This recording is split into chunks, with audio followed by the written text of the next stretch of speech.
parliamentary trivia question. True or false? Opposition leader Mark Golding was a member of the Senate. Get the answer at the end of this introduction to the lower house. On the agenda, the 2023-2024 budget debate continues with opposition leader and Member of Parliament for St. Andrews Southern, Mr. Mark Golding. The purpose of the budget is to decide how much money the government plans to expend on security, roads, water, housing, and other services it provides. The government is proposing to spend a total of $1 trillion for the 2023-2024 fiscal year. This is Jamaica's first $1 trillion budget. It should be noted that the agenda can be adjusted with items being added, removed, or replaced. If you are planning to attend a session at Gordon House, here are some rules to keep in mind. No visitor shall create any act of disorder within the precincts of the House. No visitor shall be admitted to the House without first obtaining an admission card from the office of the clerk. Visitors who remain within the precincts of the House during a suspension of the session are asked to keep silent. It's almost time to go to the main event, but before that, let's get the answer to the trivia question. We asked, true or false? Opposition leader Mark Golding was a member of the Senate. It's true. He was a member of the Jamaican Senate from 2007 to 2017, and he served as the Minister of Justice for Jamaica between January 2012 to February 2016. Mr. Golding was first elected Member of Parliament for South St. Andrew in 2017. In November 2020, he was elected as President of the People's National Party and became Leader of the Opposition. Before we get to the main event, here are some terms you should look out for during the budget debate.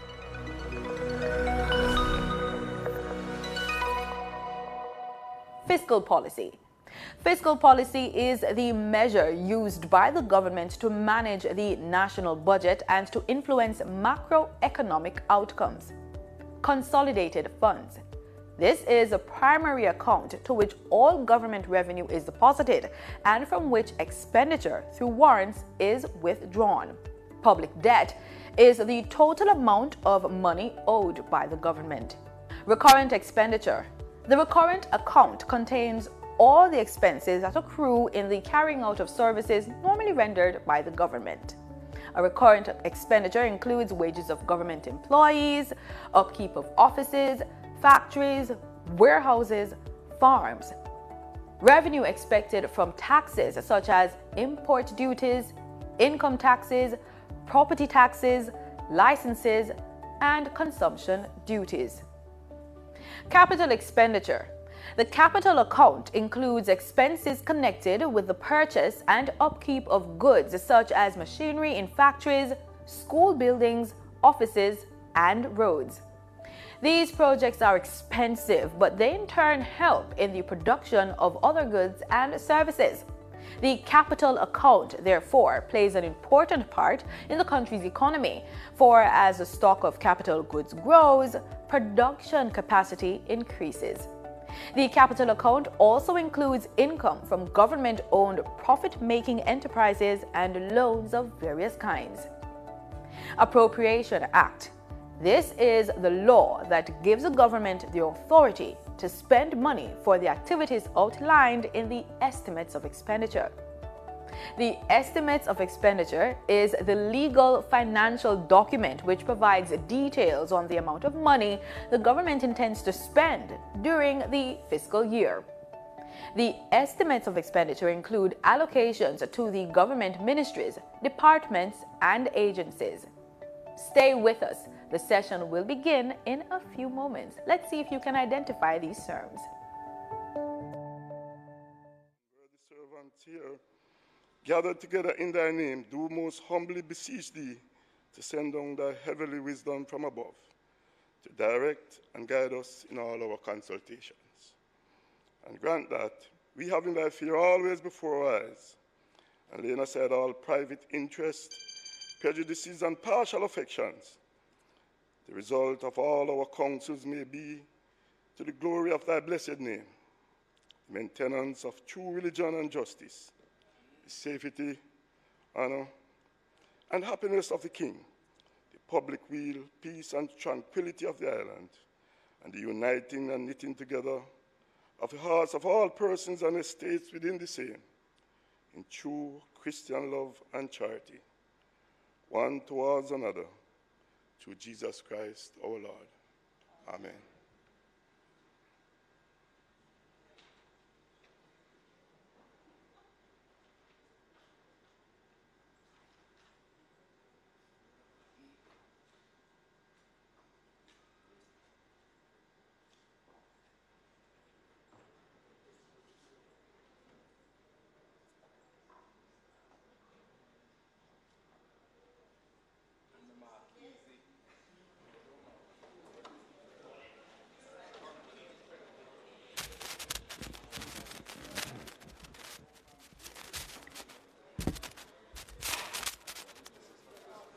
This Honourable House now resumes its sitting.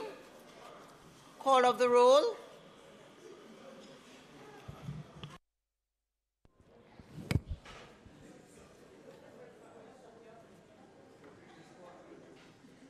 Mrs. Holness, Mr. Bartlett, Mr. Holness, Dr. Clark, Dr. Chang,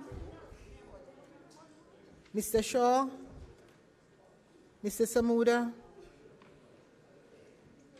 Ms. Grange, Mrs. Williams, Mrs. Malawi Fort, Dr. Tufton, Mr. McKenzie, Mr. Chuck, Mr. Vaz, Mr. Warmington, Mr. Charles, Mr. Green, Mr. Morgan, Mr. Hutchinson, Mr. Terry Long, Ms. Smith, Dr. Dunn, Mrs. Cuthbert Flynn,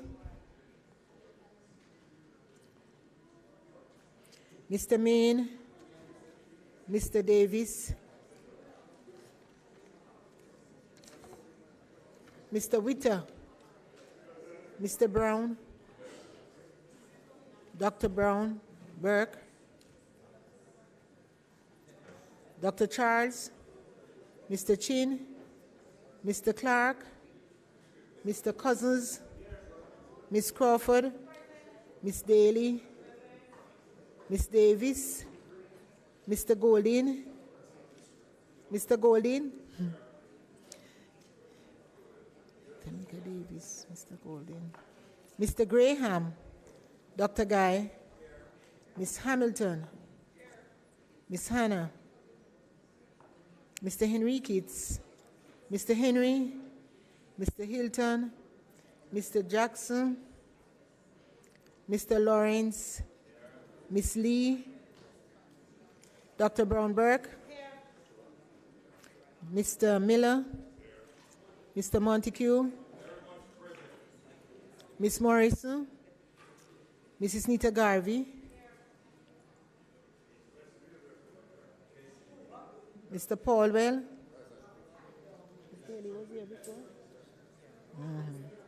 Mr. Phillips, Dr. Phillips, Mr. Robertson, Mr. Robinson, Mr.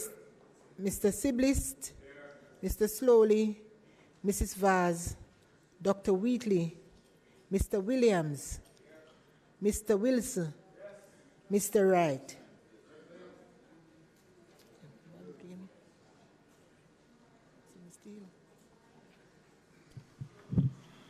This afternoon, I want to use this opportunity to welcome all our visitors with us this afternoon in the gallery. And I also want to welcome the visitors joining us in the Well of Parliament this afternoon.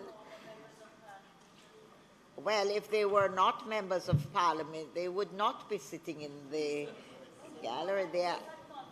Oh, very well.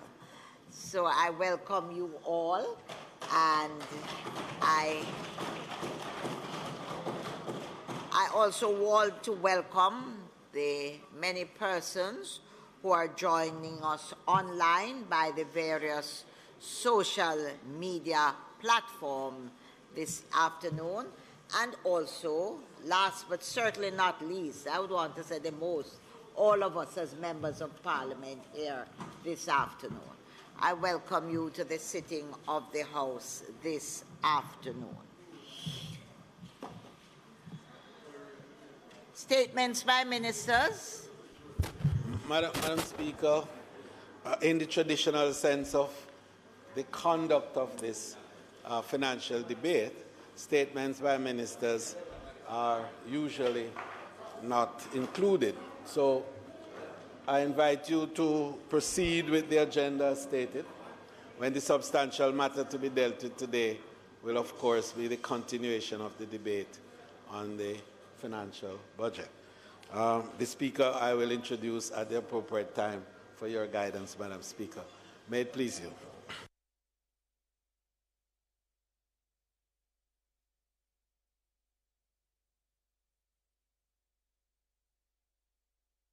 Announcements. Laid on the table of the House today are the following: Annual Report for Spectrum Management Authority for the financial year 2021-2022. Annual Report for eGov Jamaica Limited for the financial year 2021-2022. And Annual Reports on Audited Financial Statements for the Electoral Commission of Jamaica for the financial year 2021-2022.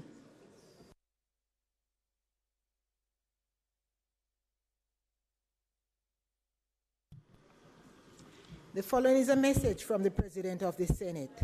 To the Honorable House of Representatives, I have the honor to advise the Honorable House of Representatives that on the 24th day of February 2023, a bill entitled An Act to Provide for the Registration and Regulation of Companies that Operate and Maintain Segregated Accounts and Incorporated Segregated Accounts and for Connected Matters was passed in the Honorable Senate. Signed, Thomas Tavares Finson, OJ, CDKC, JP, President of the Senate.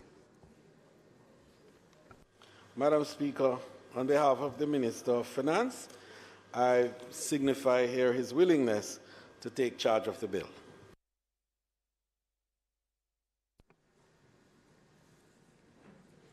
A bill shortly entitled the Segregated Accounts Companies Act 2023, read a first time.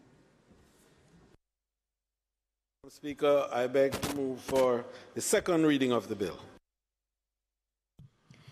Petitions, papers, reports from committees, notices of motions given orally, questions and answers to questions, motions that may be made at the commencement of public business requiring notice, motions relating to sittings of the House, motions for leave to introduce bills, presentation of bills without leave of the House first obtained, public business. Madam Speaker, as indicated at the offset, the single matter for public business is a continuation of the debate on the appropriations bill.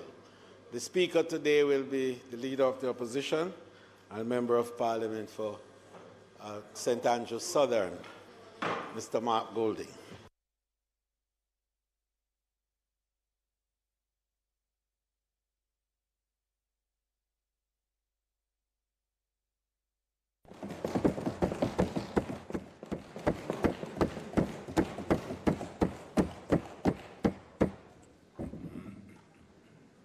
Madam Speaker, I rise today grateful for the opportunity afforded by my constituents, the good people of South St. Andrew, to stand before you.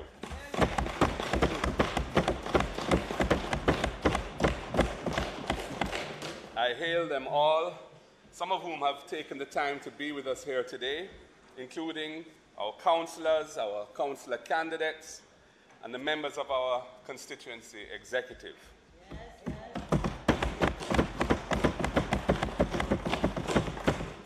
To my wife, who's my soulmate, my partner, my dearest friend, and the foundation of my support system, Sandra, I thank you.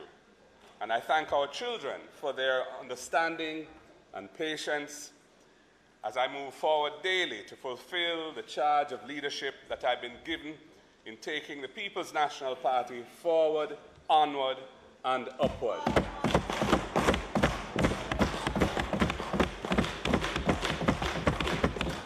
I hail too my fellow elected representatives in this House, on both sides of this aisle, and those who sit in the upper house of this Parliament. Thank you all for what you bring to this Parliament to make it the unique place that it is. Even if we get a little heated sometimes, at other times we work together, and that is when we're at our best.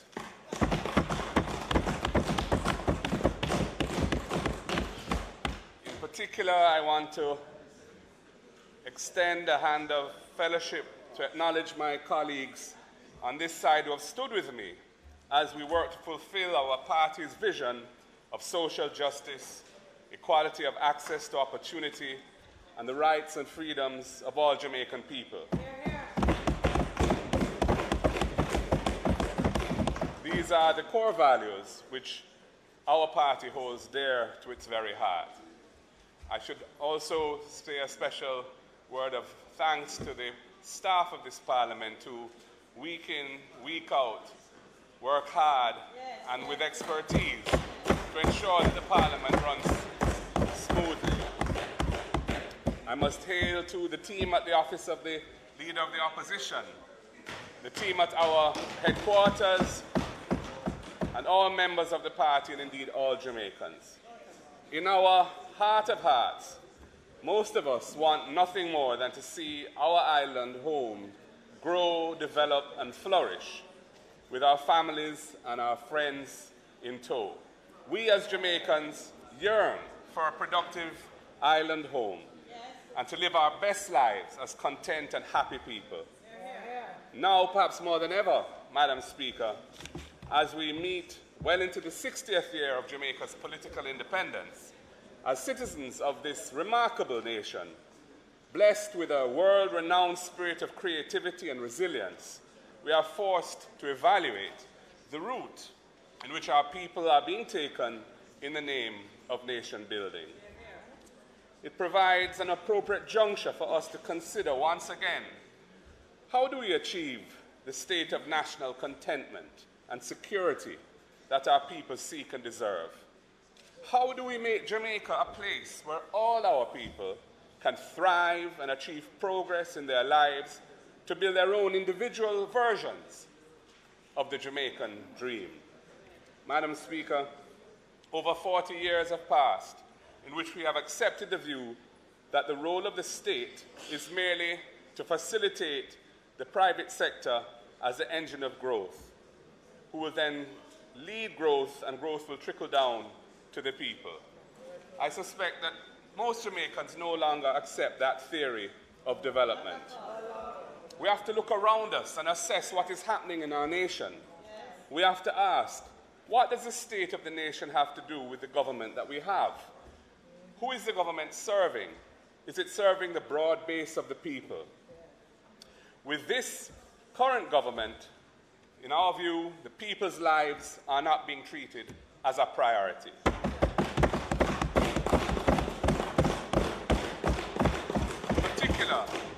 In particular, they're not doing what the most Honourable Portia Simpson Miller used to call balancing the books while balancing people's lives. I speak today from the premise that the role of government is to facilitate the people, all types of people, and facilitate their potential for growth. When we look at the state of the nation and listen to the daily frustrations of the people, it is clear that the government is out of step with the people. They are still practicing trickle-down economics when the world is moving on. If people cannot feel the reform and the recovery that the finance minister has been celebrating, it simply means that we are not focused on the right things. Madam Speaker, the time has come to move our country in a new direction. We have closely scrutinized the budget projections presented by the Andrew Holness administration for the fiscal year to come, 2023-2024. The budget tells you the priorities of the government, and I can see the serious change that is needed. We need to see the nation move to fair labor practices, improving broad access to the resources of the nation, to opportunity, to sustainable and good living. The government is not prioritizing the change that we need to see.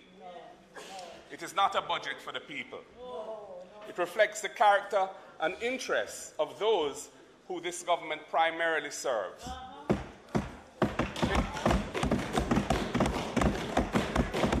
Here are two examples, Madam Speaker. Why wouldn't the government find a way to extend the period for the public sector salary negotiations to continue to fruition and to allow the groups to make their measured, well-informed and transparent decisions on the government's wage offer, instead of being bullied and cajoled by take it or lose it? Why?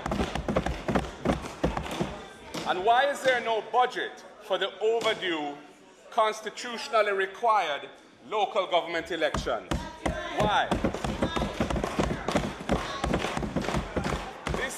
This annual budget is a serious exercise. It has made me reflect on the role of leadership. Standing before you as leader of the opposition and president of the People's National Party is truly an awesome responsibility. I know that there are many relying on my voice to stand in the defense of the people and the democracy we believe in. The conditions of life that Jamaicans are suffering through today are very challenging and are intensifying. To face them requires leadership with the people's interests at heart. It requires leadership of good character to create a nation where we live good with each other. I will stand in defense of every Jamaican who is now languishing on a hospital bench or chair when they should be resting in a hospital bed. Every Jamaican who has to be making hard choices every morning between having breakfast or giving your children lunch money to go to school. Every student who is second-guessing the path they have chosen because they aren't confident that when they complete their education, they'll be able to find a meaningful job and to make a good quality of life for themselves.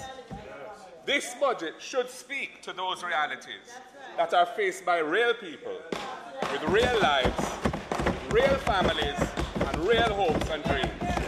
The budget should be about building the Jamaican dream. But it is not about that at all.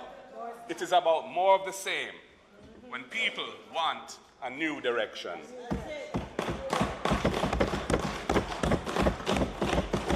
So, Madam Speaker, where are we coming from? Last year, the Andrew Holness government came to the people with a budget that they said was meant to respond to the social and economic challenges left in the wake of the COVID-19 pandemic. They acknowledged the rising global interest rate environment and the supply chain disruptions due to the war between Russia and Ukraine being fought on the other side of the Atlantic Ocean. Food costs were rising. Energy costs were increasing dramatically. The government tabled a budget of $912 billion a year ago. We on this side looked at the projections and knew that with the spike of inflation and the sharp increases in the cost of living, especially food, transport, and electricity costs, the provisions for social support in the budget were inadequate. The weakened Jamaican economy coming out of the pandemic had not yet recovered the lost ground from the severe dislocation of COVID. Prices of basic necessities, food, electricity, transportation, medication, were rising above and beyond people's incomes, which were not moving, and have continued to rise week in, week out.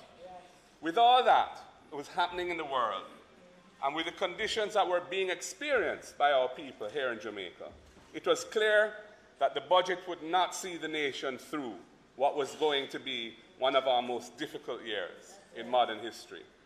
As basic conditions of life worsened for most Jamaicans, with struggling to survive, we put our heads down, spent some time, and put in the work to double-check the numbers.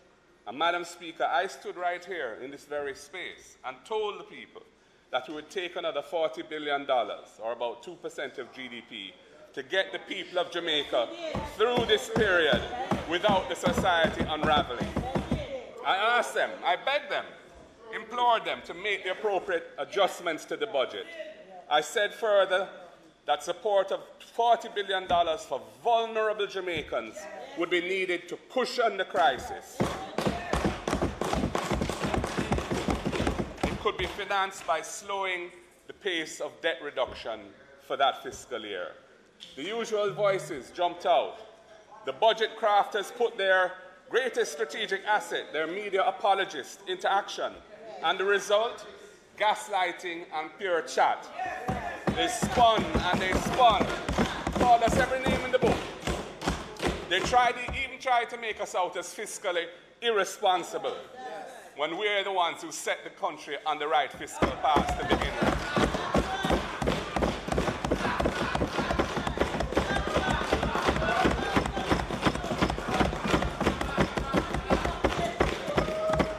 They rubbished our warnings, instead saying that if another $40 billion was added to the budget, the sky would fall in and the country would mash up. Well, we ignored the noise and watched the sale, continuing to advocate for more social support to cushion the crisis on the people. Well, Madam Speaker, last month, the Finance Minister, as is customary, tabled and presented the budget for this coming fiscal year. Then, for the first time ever, I think, in this country's history, he came back to the House after tabling the budget for the coming year to present a new set of supplementary estimates for the previous budget.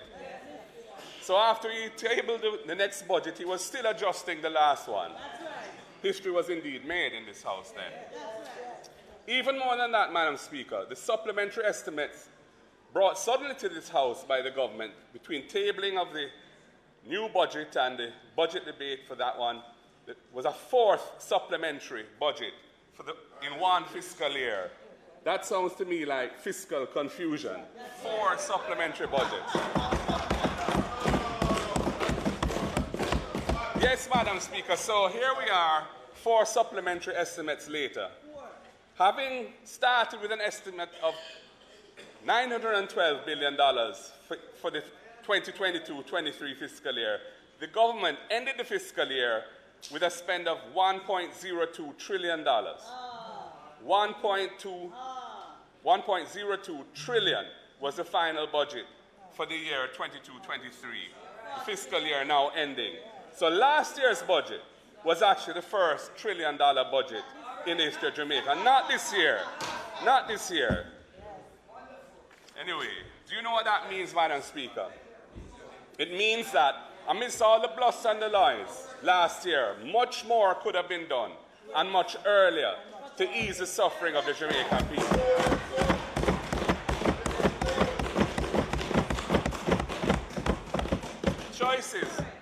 Choices were indeed made, but they failed to cushion the crisis. All know Santa Claus no come to the ghetto. All know. But instead of using 40 billion out of the 95 billion in additional taxes that have been collected this year, instead of using that 40 billion to cushion the crisis as we proposed, the government has gone about frustrating and upsetting the Jamaican people. The public sector workers are frustrated and upset that they're being pressured and bullied by the government to agree to the terms of this public sector pay restructuring exercise, which many of them don't understand, where certain uncertainties abound, and where for many it seems that they'll be worse off after all the additional tax is taken out of their pay. We even have a fireman on the top of the transport center in Halfway Tree protesting. we say, don't tell our police and other dedicated public servants, take it or lose it. That is disrespectful fear-mongering. The people of Western Jamaica are upset and frustrated by the debacle at Cornwall Regional Hospital. It has become the mother of all overruns of cost and all delays. The overall restoration project was originally costed at $2 billion. It now stands at $14.1 billion and counting. And the facility has been unable to function normally for 6 years with no end in sight. What is happening to taxpayers' money? Surely the West deserves the best. Madam Speaker, there has been no accountability for this monumental incompetence from the government inflicted on the people of Western Jamaica. I move to the east. The people of St. Thomas and Portland are frustrated and upset with the negligent and uncaring way in which the South Coast Highway project has been implemented, leaving them to live in the terrible dust with respiratory ailments and other conditions, and to have to traverse miles and miles of terrible dug-up roads every day for 2 years and counting. Our brothers and sisters in the East are begging for a new direction.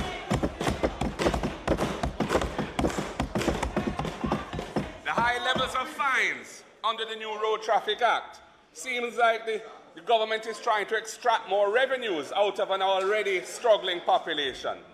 Doesn't the government know that pressure busts pipe? The amnesty for tickets and demerit points left many people feeling like the system is a fraud. And a month later, the responsible minister still hasn't fulfilled his promise to fix the child seat issue after the Jamaica Labour Party MPs voted down the bill that I prepared and brought here in less than a week to fix that problem. The whole transportation system needs a brand new direction.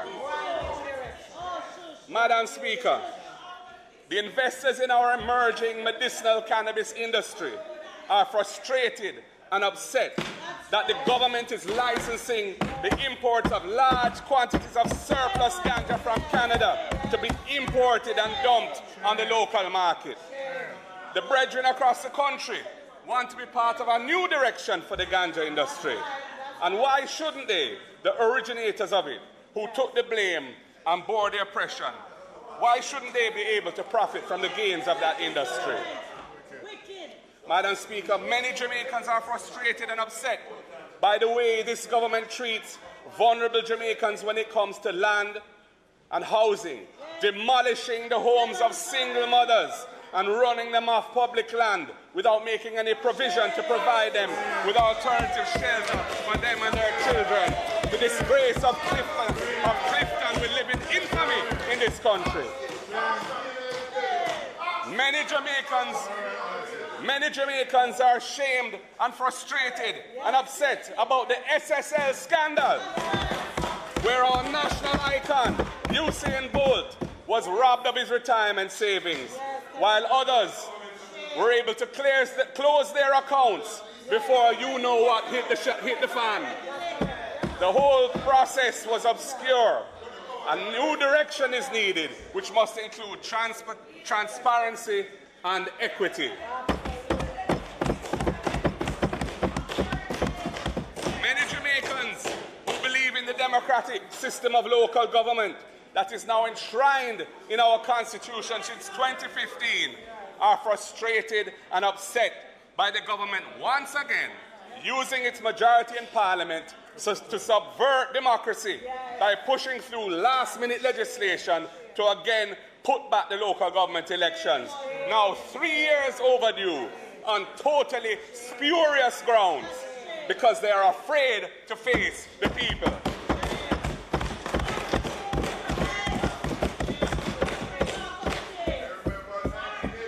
And what is worse, the government's fiscal policy paper says that And what is worse, Madam Speaker, the government's fiscal policy paper says it is collecting $766 billion of taxes from the people for this coming fiscal year. $766 billion in taxes. That is $150 billion, or more than 24% than the $616 billion it collected in the prior year, 2022. $150 billion, over 24% more taxes are being collected this fiscal year than in the prior fiscal year. It is also $95 billion more than the $671 billion in taxes that was originally budgeted for this year. $95 billion more than they originally budgeted to collect. $95 billion in surplus taxes from the people this year over what was originally budgeted. It is worth noting that the government projects that it will collect $824 billion in taxes in the coming fiscal year. That is an increase in tax collections of over 34% over 2 fiscal years, from April 2022 to March 2024. 34% increase in taxes being collected in just 2 years. 34%. An increase of taxes of $208 billion from the people of Jamaica. Madam Speaker, the massive increase in the amount of taxes collected from the people over the last 2 years brings to light just how hollow is the refrain, no new taxes, that has been bellowed in this House to the predictable but fundamentally empty beating of tables last week Tuesday.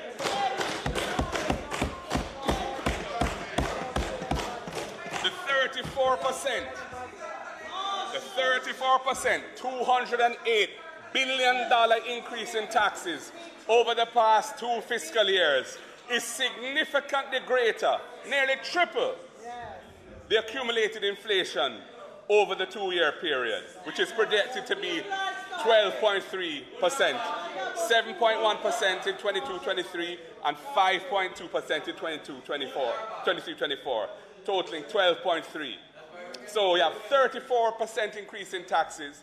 Inflation is just 12.3% over that period. It comes as well in a period where people's standard of living is being ravaged by the cost of living increases. So the cost of living are bite the people, and the taxes are suck out them blood. I know, when I thought about it, all I could think about was Lone Ranger with him song Barnabas Collins. Yeah. Suck out the blood of the people.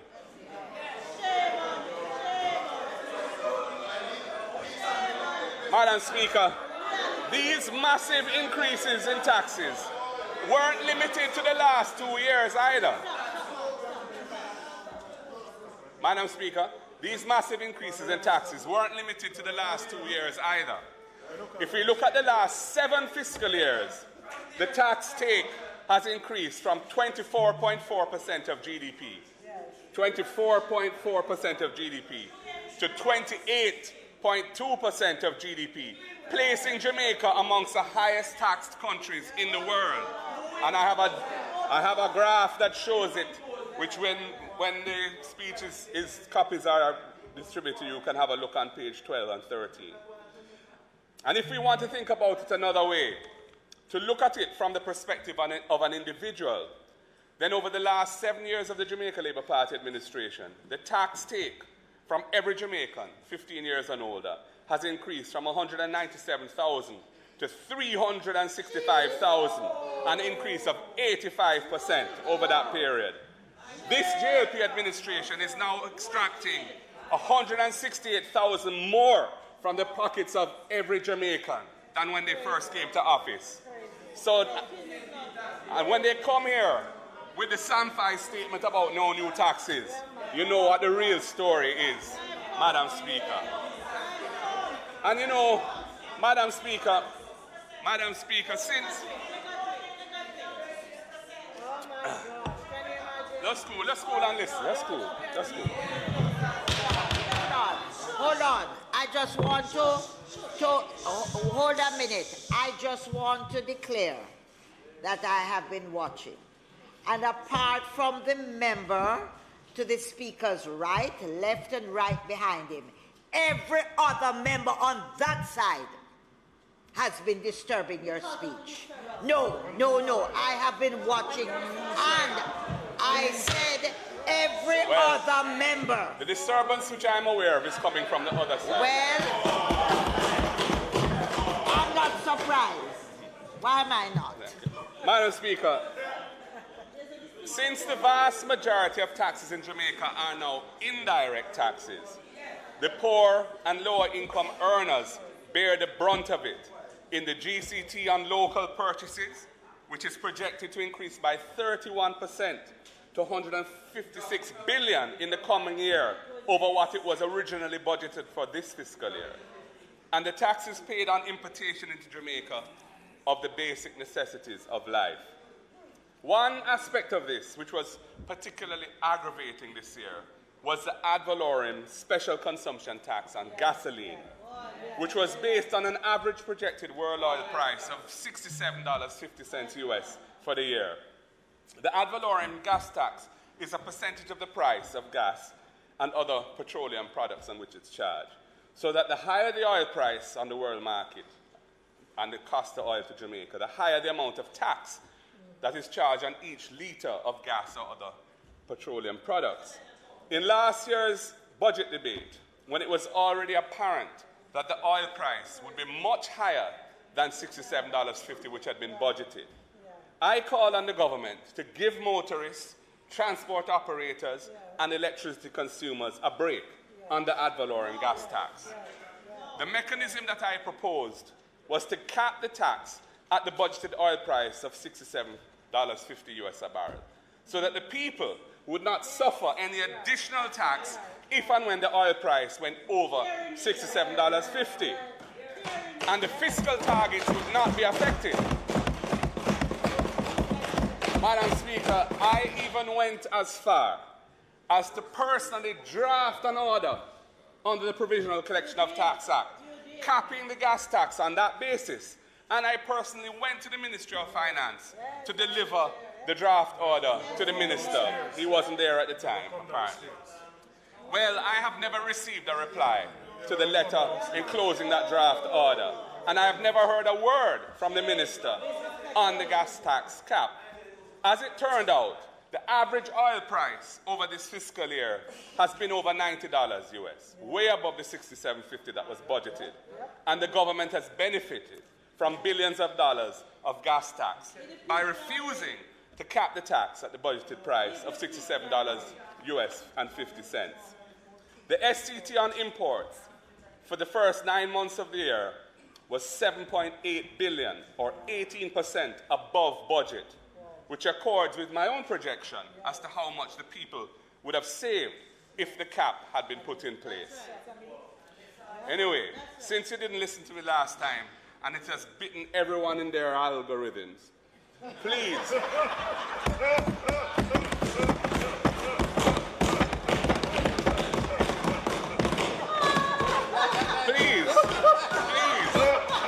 for the sake of the Jamaican people, listen this time. Time come for a new direction.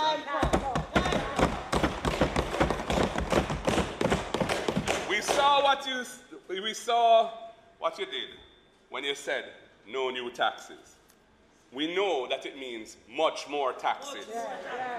It's just like telling us that the number of serious crimes is going down while we all watch in terror, the dastardly nature of crimes gets worse and worse. One of the things Jamaicans resent most is being taken for a fool. You think me an idiot? The member's time for speaking has expired. Madam Speaker, I beg to move that the member's time be extended sufficiently to allow him to complete his presentation. The question before the House is that the member's time be extended sufficiently to allow him to complete his presentation. Those in favor? Aye. Those against? The ayes have it.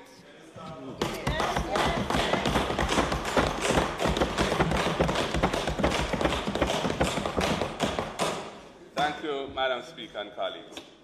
One of the things Jamaicans resent most is being taken for a fool. You think me an idiot? Is a core question that this country has been asking the Andrew Holness government in recent times. The disregard for our people heightens their anger and frustration. Disregard. Another example is the manner in which the new Road Traffic Act was rolled out. The police who enforce the new act have shared with us the total amount of traffic fines imposed and collected under the new law. And it has sent a signal to the population that the much higher traffic fines are less about road safety and more about collecting revenue, which is a wrong signal to be sent. And while I'm on this topic, where is the amendment to the regulations that we were promised on the 7th of February in this House, and we were told we would get it that week? Where is it? Minister promised us that day when they blocked my bill that it would be ready that same week. We're still waiting. More than a month has passed, and we haven't seen or heard about those regulations. In the meantime, taxi operators have to operate with uncertainty as to their legal exposure in transporting children. Shame. The Jamaican people need a new direction. How is the government deploying the massive amount of additional taxes that it's taking from the people? Instead of strengthening the safety net, which God knows needs to be strengthened with so much taxes coming out of the pockets of the people. Instead of strengthening the safety net and investing heavily in the developmental needs of the people, the government is intent on reducing the public debt at an even faster rate than is required by the fiscal rules. They are projecting to bring the public debt to below 60% of GDP by March 2027, which is a year earlier than the target in the fiscal rules. And that additional tax up front to get to that target a year earlier is a huge burden on the economy and the people of this country. It sounds good, but is it wise? Is it prudent? Why accelerate and bring forward the repayment of the debt when the society is under so much pressure? People are losing hope for the future. The social fabric is unraveling rapidly with an ongoing daily diet of depraved murders and domestic violence. I should mention here, Madam Speaker, that the recovery from the economic shock of the pandemic was not growth in a meaningful sense. The nation's productive capacity has not grown since the pandemic struck in 2020. What has happened is that as social distancing ended and tourists returned to our island and business returned to normal, once again we have been utilizing the existing productive capacity that existed when the pandemic started. We have essentially recovered to ground zero from the hole that we were in. And that hole was 11% of GDP. Our rate of recovery has been good, but in comparative terms, it's really nothing to crow about. In 2022, for example, Barbados, St. Lucia, and the Bahamas, each of those which have progressive governments in charge, recovered their GDP at faster rates than Jamaica. They grew at 10.5%, 9.1%, and 8% respectively in 2022 versus Jamaica's 5.1%. So I don't think we should be treating our recovery as something extra special. It really is not. The better and more sustainable strategy that we need to employ is to invest heavily in our people now. Now. Through better education and training, better health care, land and housing for those who are excluded under the current system. Investing in our people is the only way that our national productivity will increase. Our economy can grow rapidly and in an inclusive way. Our people can generate significant wealth for themselves and the raging crime monster can be tamed, even as we steadily reduce the public debt to the targeted level of 60% of GDP. Jamaica cannot afford to continue as we are going now. People are fed up. Those who can migrate are doing so, whether it is nurses and teachers who have been leaving at alarming rates, or others who have become asylum seekers crossing the Mexico-US border. Police and soldiers we hear fighting in the streets. Bandits breaking into ATM machines. The corner shop and the community bar are no longer safe places to hold our vibes. Not even the armed guards in an armored courier service are safe in today's Jamaica. Society is unraveling under this government. Disorder is the new order. Government badness run with good governance.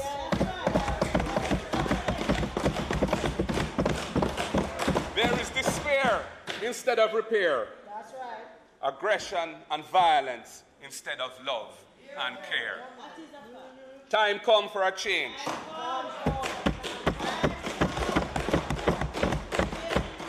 A change in the way we do things and a change in our priorities. What is in effect now is not working. Jamaica must address the deep challenges that have to be confronted and overcome if we are to achieve the full potential of greatness. That is the Jamaican dream. Time comes for a new direction, and that new direction that we will take the country on must address the concerns about two specific weight-bearing structures: taxation and recovery and growth. Madam Speaker, I want to look first at the painfully slow rate of growth of the Jamaican economy over the last 7 years. When this government took over in 2016, the debt to GDP was down to approximately 115%, and there was a fiscal surplus of 0.6% of GDP. The current account deficit was only 2% of GDP. Inflation was 3.7%. Unemployment was below 10%.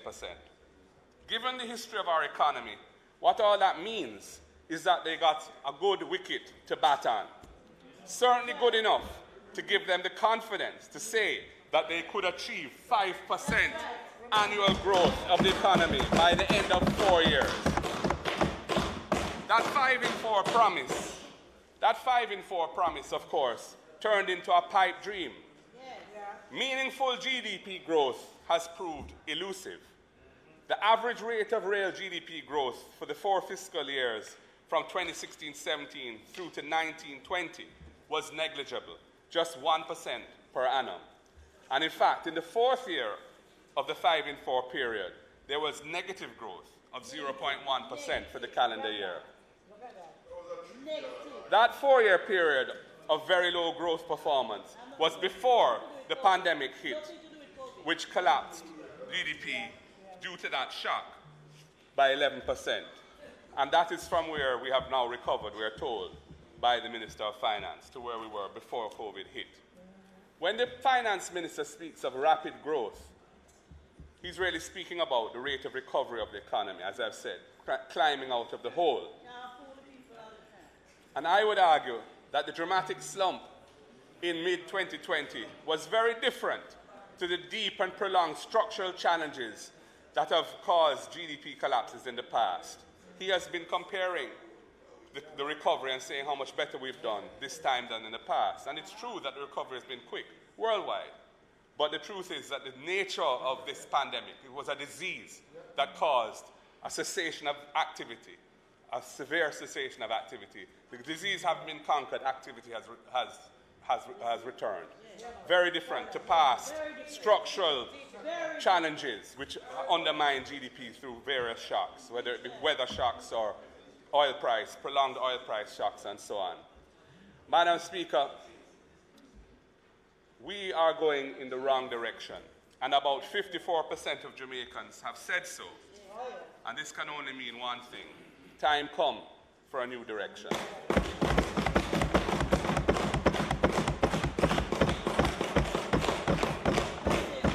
Having recovered Madam Speaker, back to the 2019 levels of economic output, Jamaica once again faces the challenge now, going forward, of achieving meaningful levels of economic growth. The outlook is not pretty. The government's economic strategy is failing to generate meaningful growth. Despite all the reforms and sacrifices to improve the fiscal management of the country over the past 10 years, the government's own fiscal policy paper, which was tabled with the budget for this coming year, projects an annual average growth rate of a mere 1.175% per year for the next 4 years, even after recovering from the pandemic. 1.175% average annual growth over 4 years. That's what. In fact, it shows growth slowing down over the next 4 years, from 1.6% in the coming year to just 1% in the last 2 years of the next 4-year period, ending in March 2027. This slow rate of growth will impair the ability to make much-needed investments in our people, to make the nation's human capital more productive, so that higher rates of economic growth can be achieved. It is because we have taken the wrong direction that we're in it's like a catch-22 situation. Low growth means less money for investment in uplifting our people. But unless we invest in uplifting our people, we will never achieve meaningful and sustained levels of economic growth, which I would say means anything from 3 to 5% and up. As the Shadow Minister of Finance eruditely illustrated last Thursday, Jamaica needs to escape from the low-wage, low-tech model of development that this government is pursuing, the inevitable outcomes of which are low productivity and low economic growth. Repressed wages lead to repressive government. Even if they deny it, it is manifest for all to see in the social unraveling around us. A major difference between the PNP and JLP strategies is that we prioritize investment in human capital through education, training, and programs to get youth at risk back on track, while this government is prioritizing building a brand new parliament for us politicians to make speeches in. Meanwhile, expenditure on education, or I should say on the delivery of instruction, i.e. teaching, at pre-primary, primary, and secondary schools has declined in real terms over the past 6 years. The $73.7 billion tabled in the budget for the upcoming fiscal year for delivery of instruction, i.e. teaching, is equivalent in real terms to just $50.4 billion in 2016-17 due to the 46% accumulated inflation since then. And that is actually less than the $51.2 billion that was spent on delivery of instruction in 2016-17. It has declined by 1.6% in real terms over the period. This is a shock when you think that fiscal space has expanded so dramatically that the real expenditure on delivery of instruction and teaching has actually declined. The decline primarily reflects the reduction on delivery of instruction, i.e. teaching at the primary education level, which is 9.4% decline in real terms over that period. So while the information minister has been complaining about dunceness in dancehall music, his government has been reducing the investment required in education at primary schools. And this government has yet to outline any effective measures to address the 2 years of serious learning loss because of COVID and the school lockdown for that 2-year period. Madam Speaker, the government clearly does not value education. To move Jamaica forward, we need to change priorities and put the people first. Invest in the Jamaican people to build Jamaica.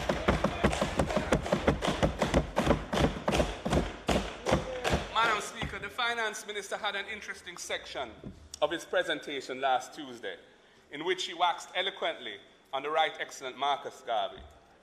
Much of what he said on Garvey I agree with. Building and reinforcing self-belief, self-confidence, and self-love in our people is essential to national development. Given our brutal past of slavery and colonialism, which has done so much long-term damage, Marcus Garvey is a national treasure whose message to the world is a powerful tool for achieving personal and national greatness in a country where the vast majority of us are of African descent. However, where Nigel and I part company is on how to give expression to the power of Marcus's greatness. Putting his face on a $100 bill, as much as we support it, really won't move the needle.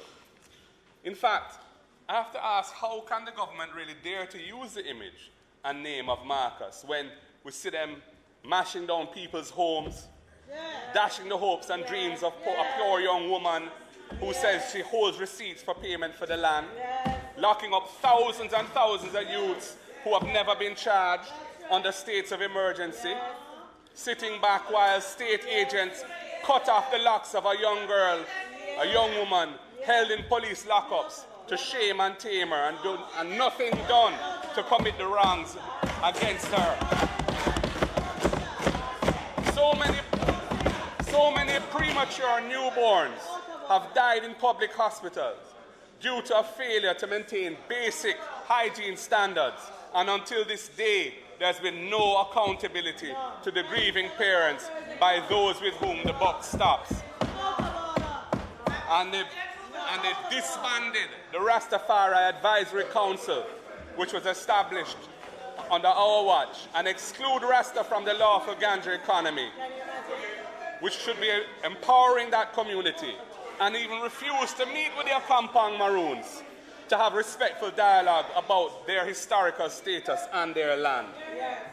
When we speak of Marcus Garvey, Madam Speaker, it reinforces that a new direction is needed. Marcus said, and I quote, "It is by education that we become prepared for our duties and responsibilities in life."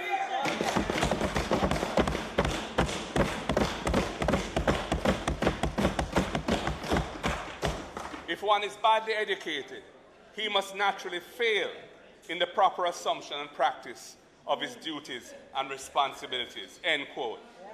Marcus Garvey would frown on the disrespectful way this government has been treating our teachers.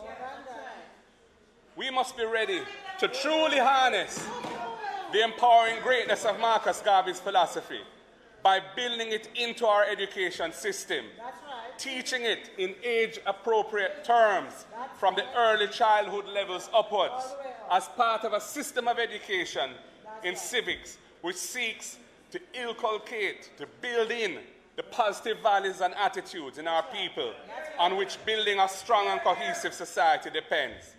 We need to take this country in a new direction.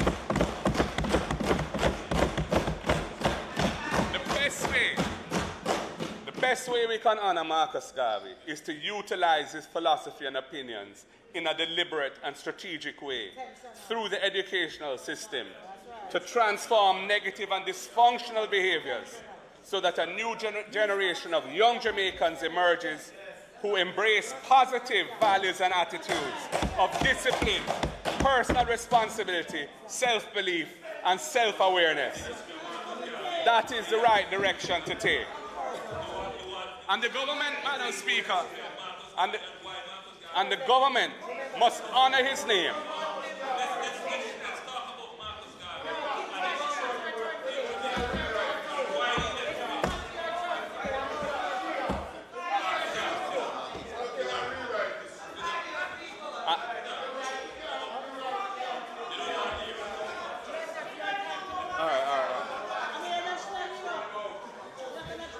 And Madam Speaker, the government of Jamaica must honor his name and his memory by participating actively in the ongoing struggle for exoneration of the unfounded and unjust charges that were brought against him in the United States of America.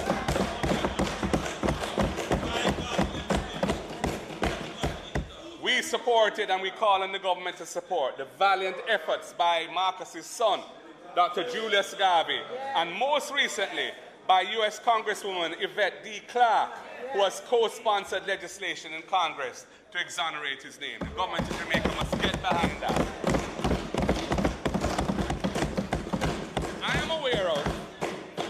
observe and I support a pilot project that recently started.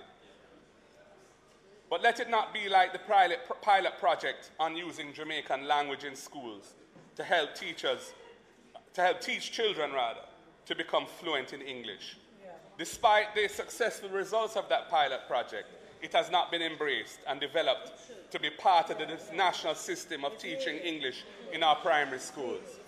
Let this pilot project on Marcus Garvey and using Marcus's philosophy in our schools become a national rollout and become part of our system of education. Madam Speaker, I move on to speak about the Constitution. The opposition has had to be vigilant in standing up for the people and defending the people's constitutional rights. We have assisted 65 families who were living for decades, many decades, in the rural community of Providence or Pleasant Hill, near Loydesville in St. Catherine, on lands that were purchased for them by the Michael Manley government in the early 1970s. Last October, those 65 families were unceremoniously and without any prior discussion served notices by the government to vacate their homes. We have been assisting these families to protect their rights, to live in the homes they have built there for over many years. When our lawyers were not provided with clear and firm assurances that were requested of the government, an action was filed on their behalf in the Supreme Court. And I'm happy to say that I've been advised that an interim injunction has been granted by the Supreme Court to prevent any action being taken against those residents until the matter is finally determined by the court. Similarly, Madam Speaker, we are preparing a claim to be filed in the Supreme Court, and it's well advanced, for compensation for the vulnerable families of Clifton, near Bernard Lodge in St. Catherine, whose homes were demolished last October in what can only be described as the most cruel and inhuman acts by agents of the state. The opposition will continue to be vigilant when it comes to the hard-won rights of the people. As is well known, we have parted company with the government in its repeated and ongoing use of states of emergency as a routine policing tool in areas where there's a flare-up of violence. Our clear understanding is that the state of emergency is the Constitution's measure of last resort to protect the state from being subverted. And we know that this is the right direction because it stands up for the rights of the Jamaican people, all Jamaican people, and in particular the voiceless. In late December last year, a month in which the government twice declared states of emergency without coming to Parliament for approval, I advised the public that this was such a significant matter to the future of the country, we'll be seeking the guidance of the court on it. Well, in the public interest, an action has now been filed in the Constitutional Court, seeking a declaration that the manner in which this government has repeatedly used the states of emergency since 2017 violates the Charter of Rights and is unconstitutional.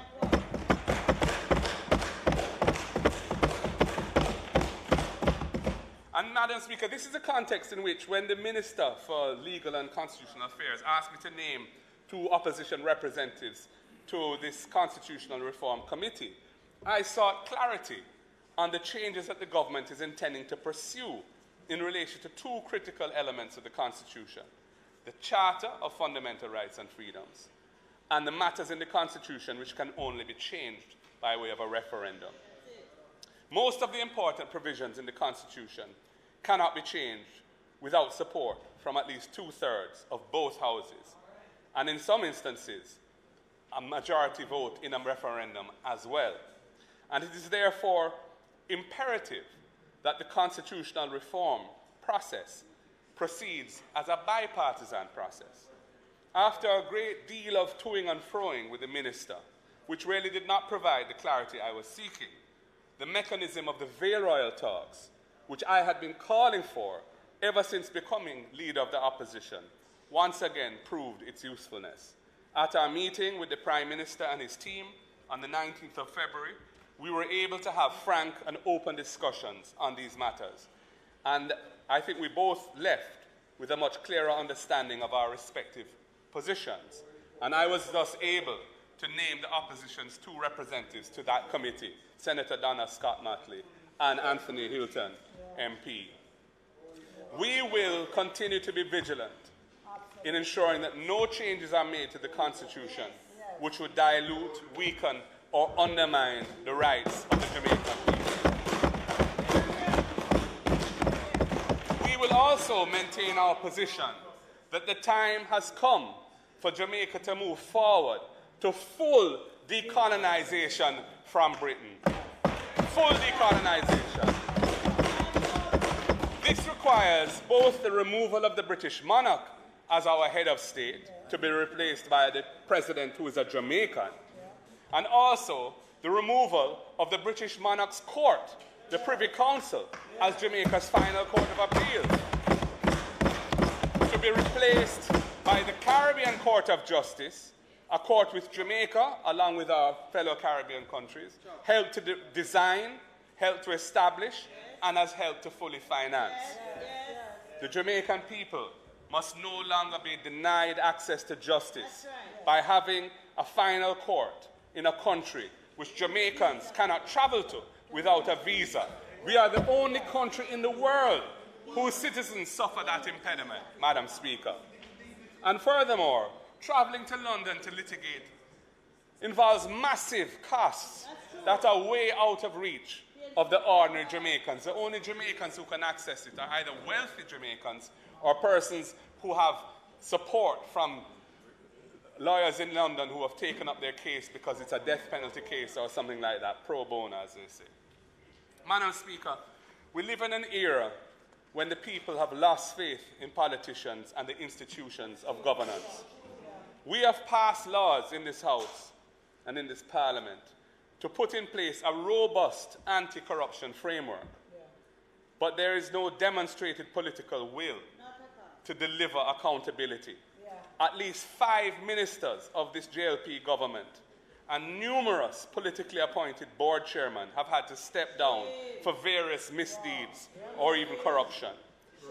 It is only the reports of the Auditor General, the pressure from the opposition, and the revulsion of the wider public that forced them to step down in each of these occasions. That was the only reason why. This has to stop, Madam Speaker.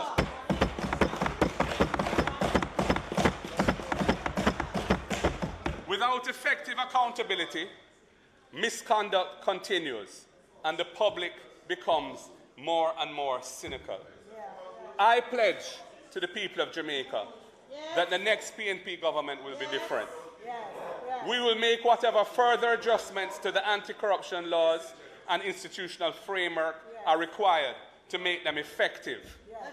I brought impeachment legislation to this House to hold parliamentarians to account for their serious misdeeds, a promise which the Prime Minister made when he was campaigning in the run-up to the 2016 election in his manifesto, but has not delivered. And when we form government, Madam Speaker, we will seek to pass that impeachment legislation into law so that no parliamentarian can bring the public, our name and our reputation into disrepute by their antics out the road without suffering some accountability for it. And I have told my colleagues on this side, Madam Speaker, when we form government under my leadership, don't expect leniency, don't expect accommodation when it comes to that kind of wrongdoing or any kind of wrongdoing. Expect full accountability. We will govern with integrity. We will govern with integrity. Public resources are for the benefit of the people and not for any individual's personal gain or profit. Time come for a new direction. Madam Speaker, as representatives who are called to leadership, we have to get to know and understand the people we represent. Jamaicans have a propensity to watch the ride until they have had enough. I've been on the ground in the last few weeks, and it is clear to me that Jamaicans are not willing to sit back and be taken for a ride in the wrong direction that this government is going. They want a new direction. And we are developing a raft of policies for immediate implementation following the next election, when we walk into this house and sit on that side. That's right.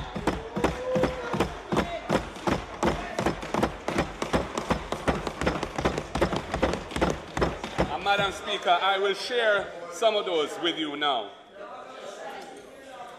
The policies of the new direction to be implemented by the People's National Party government have been developed on the economic premise that the shadow spokesman on finance, a member for South East St. Andrew, described to us last Thursday. He spoke of the current realities of Jamaica's existing low-wage, low-tech economic model, with its inevitable outcomes of low productivity and low economic growth. It is a trickle-down model, but virtually nothing is trickling down. Crumbs alone. Ask the security guards and the other contract workers. Ask the minimum wage earners in the retail and wholesale trade in the towns and cities of this country. Ask the 739,600 Jamaicans, 739,600 Jamaicans living here who the most recent reports say are outside the labor force and don't even count in the unemployment statistics. They see no evidence of wealth trickling down to them. The people of Jamaica want to see a different approach to national development that enables our people, all our people, to build a good quality of life and to strive and achieve the Jamaican dream.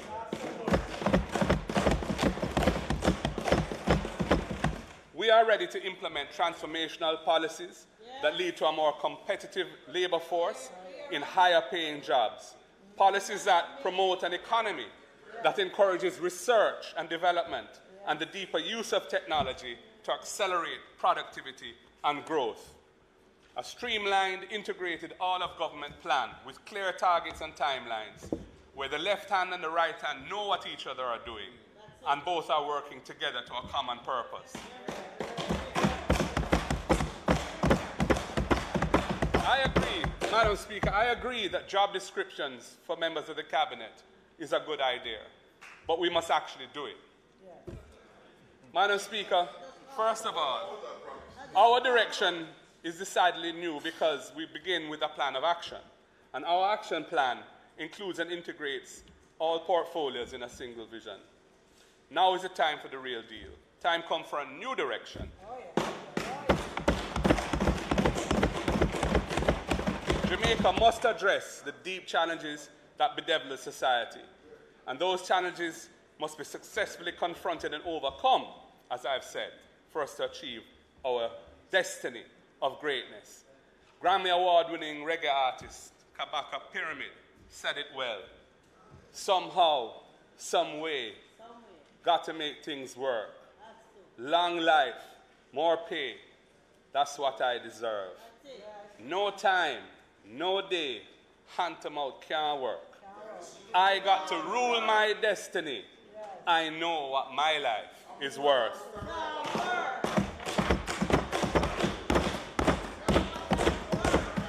If our country is to ascend from the social decay, behavioral dysfunction, and high levels of violent crime where we find ourselves today, we must tackle the deep structural disadvantages faced by vast numbers of historically disadvantaged Jamaicans. And in the interest of time, I'm going to share a few of the ideas that fall within that framework. There is so much to repair, Madam Speaker, in our island home. I will start by focusing on two main structural fixes that we will treat as priorities. They are land, and by extension housing, and education, and by extension skills training. We know that by addressing land distribution and ownership, we increase the confidence of Jamaicans so that they are confident and secure. So that they're confident and secure in the knowledge that they have somewhere to call their own, to house and raise their families, to grow food, trade goods and services within their communities. Similarly, we must create a society of self-aware and critical thinking, people with globally marketable skills, attitude and competence, dedicating to building Jamaica, but also trained and able to operate anywhere in the world. Everything revolves around that. Our approach to the distribution of land, Madam Speaker, in this country over many years has failed the least resource people for centuries.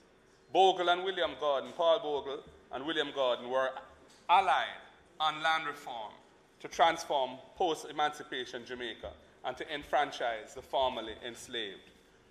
The PNP under my leadership is dedicated to transformational development of Jamaica, beginning with the belief that fairness and social justice must be at the heart of how land, especially public land, is deployed for housing, community building, and agricultural use in the development of our nation.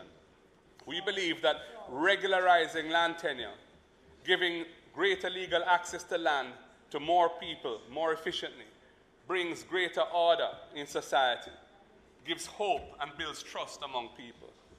Regularizing land tenure for us is not condoning lawlessness. It is providing a real sense of ownership and something to work for in life. It is the basis of creating intergenerational wealth and the elimination of intergenerational poverty. It is your own soil to till and your own place to build. The very psyche of a people, their sense of responsibility, dignity, and pride begin with owning a piece of the rocks. Our land policy is based on regularization, not redistribution. It is grounded in equity, not exclusivity. We believe in parity, not patricians. We build up homes, communities, and spirits. We don't mash down homes.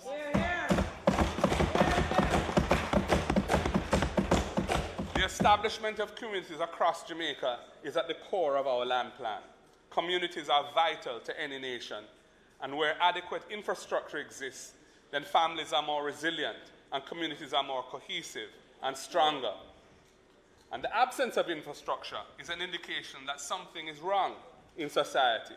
Housing is a basic need for all human beings. That's right. Without it, living a decent life is very difficult. And mere survival is the name of the game.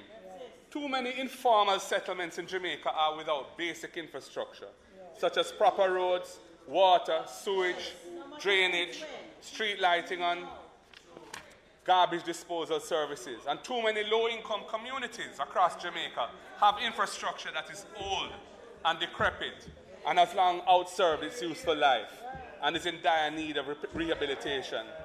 I have seen with my own eyes, Madam Speaker, I have seen the beautiful and impressive homes that our people have built for themselves through their own tremendous resourcefulness, having got the benefit of proper infrastructure and land tenure to turn informal settlements into vibrant communities. That was the result of proactive, visionary government policy in the interests of the people under the PNP. The next PNP government will complete any outstanding infrastructure and land titling in those communities where the work was started but has not been finished for many years.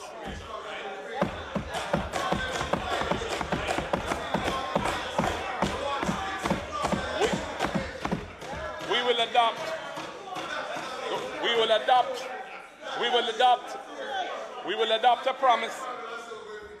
will adopt a policy of proactively bringing infrastructure and land titling services to informal settlements with reasonable and affordable terms of cost reimbursement, backed up by support from state agencies such as the National Housing Trust and others to provide financing so that people can create immense wealth for themselves by investing in their homes. The basic development model is proven and sound and will be buttressed by robust, transparent, and accountable governance. We have also developed a far-reaching set of legislative proposals that will, for the first time, comprehensively tackle the intractable issues of land titling for our people. The PNP is also committed to the creation of legislation that will better enable the development of a land titling system which will be accessible and beneficial to all Jamaicans. The land titling system is too difficult in its present form, and it calls for social engineering and legislative engineering to make it accessible to the people. And to that end, the opposition suggests the following: a comprehensive review and overhaul of the existing legislation to make land ownership more affordable and accessible.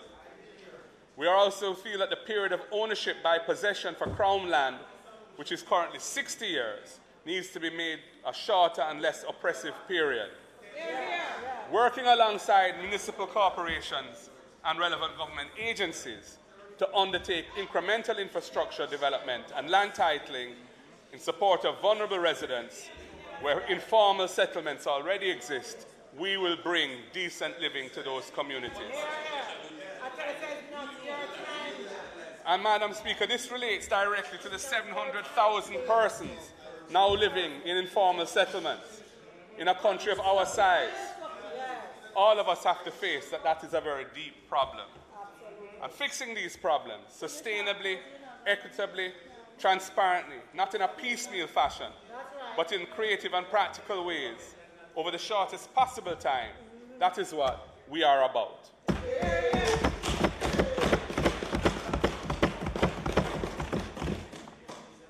Madam Speaker, this takes us directly to educating the Jamaican people, and I turn to education. The education system needs a new direction. The Patterson report and before it, the Davies report, both speak to the systemic changes needed in the education system. We are committed to implementing the recommendations of the Patterson report. And we have 3 additional programs that we want to see put in place. Early childhood development will be the priority of the new direction for education. And this will be supported by a comprehensive policy to address the broader needs of children from birth onwards. A system of early childhood development gets all our children off to the right start. The new direction will hone in on basic schools that are struggling to survive. Many are closing under the weight of high operating costs. We'll make the investment required to raise the standards of our early childhood education system.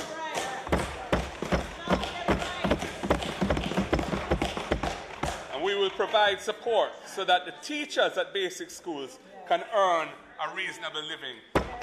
Madam Speaker, I got a message on my phone from a basic school, an early childhood teacher in St. Mary. And she said to me that her situation no bossy, as she put it. $34,000 a month is what she's earning as a early childhood teacher. $34,000 a month. How can we give our children the right start in life if we're not taking care of early childhood development and the teachers who deliver it? Time come to repair the foundation of our education system and set it in the right direction. A new direction should also focus on transforming the first 11 years of every Jamaican child's life. Jamaica must achieve the outcome that all our children are able to read, write, and do basic arithmetic by grade 4.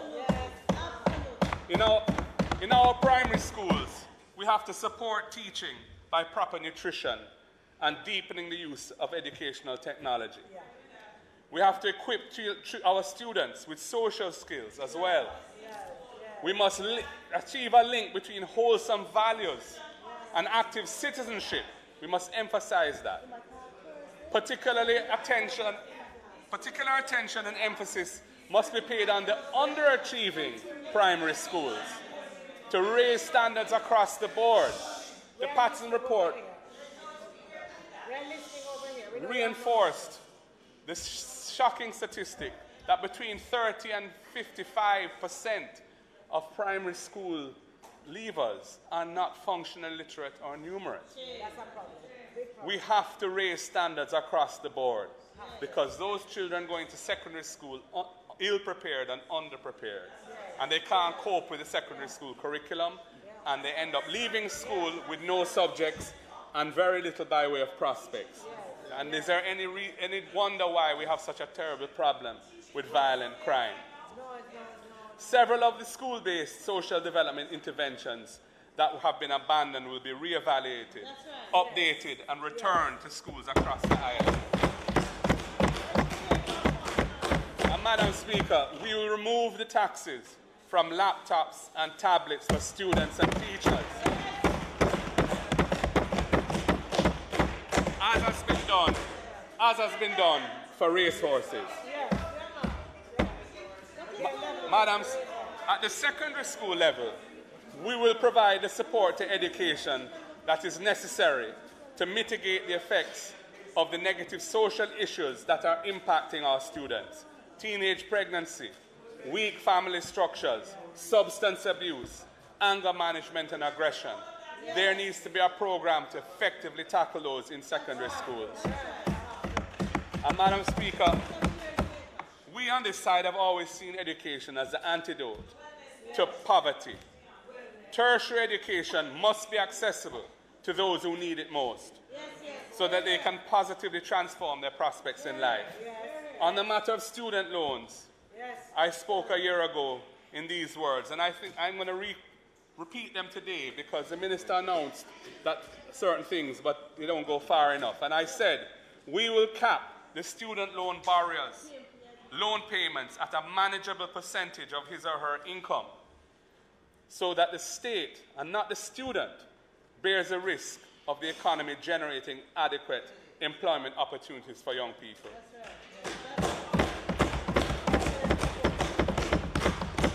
In periods of unemployment, we will suspend loan payments and tack them onto the back end of the loan without any penalties.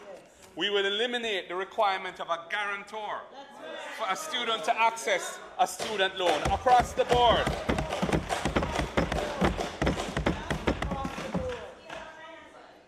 Madam Speaker, these are the ideas whose time must come.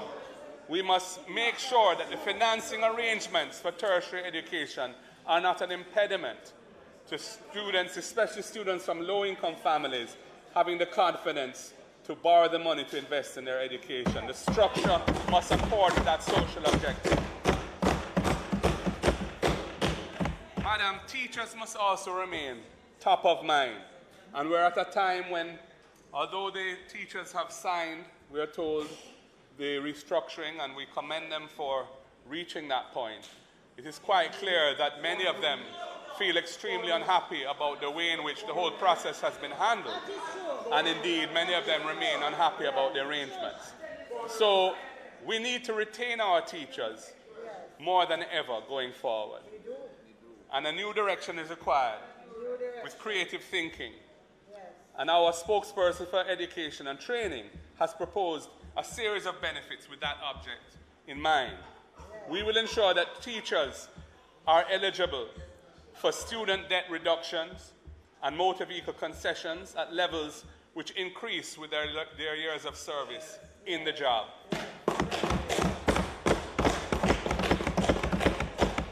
We will ensure that teachers benefit from an enhanced access to NHT loans and priority in allocating houses in NHT finance schemes. And we will also negotiate a package deal to provide our teachers with free internet service as a tool of their trade. These are all practical measures to support our teachers and help to induce them to stay in Jamaica and help to build our country. Madam Speaker, what has been happening in Hart in the last several years is really a disgrace. Hart will be reinvigorated and repurposed, so it provides the training opportunities needed to build a workforce that is fit for purpose for the employment opportunities of the 21st century. Stronger linkages with business and industry will be forged to ensure the relevance and cutting-edge nature of the training programs offered The new direction will include incentives to encourage employers to establish apprenticeship and internship programs that match the needs of business and industry with the course offerings of our tertiary and our skills training institutions. We must ensure that the synergies between industry and business and training institutions are as strong as possible. Madam Speaker, I move to social transformation. Social transformation is a pivotal element of repairing the breaches in our society, and we must focus on this as a central part of our formula for development. Transforming our society goes hand in hand with education and culture. When former Prime Minister P.J. Patterson spoke of implementing a values and attitudes program, his adversaries of the day laughed him out of this chamber. But he saw what was happening to society from then, and he was right. We won't let that happen to us.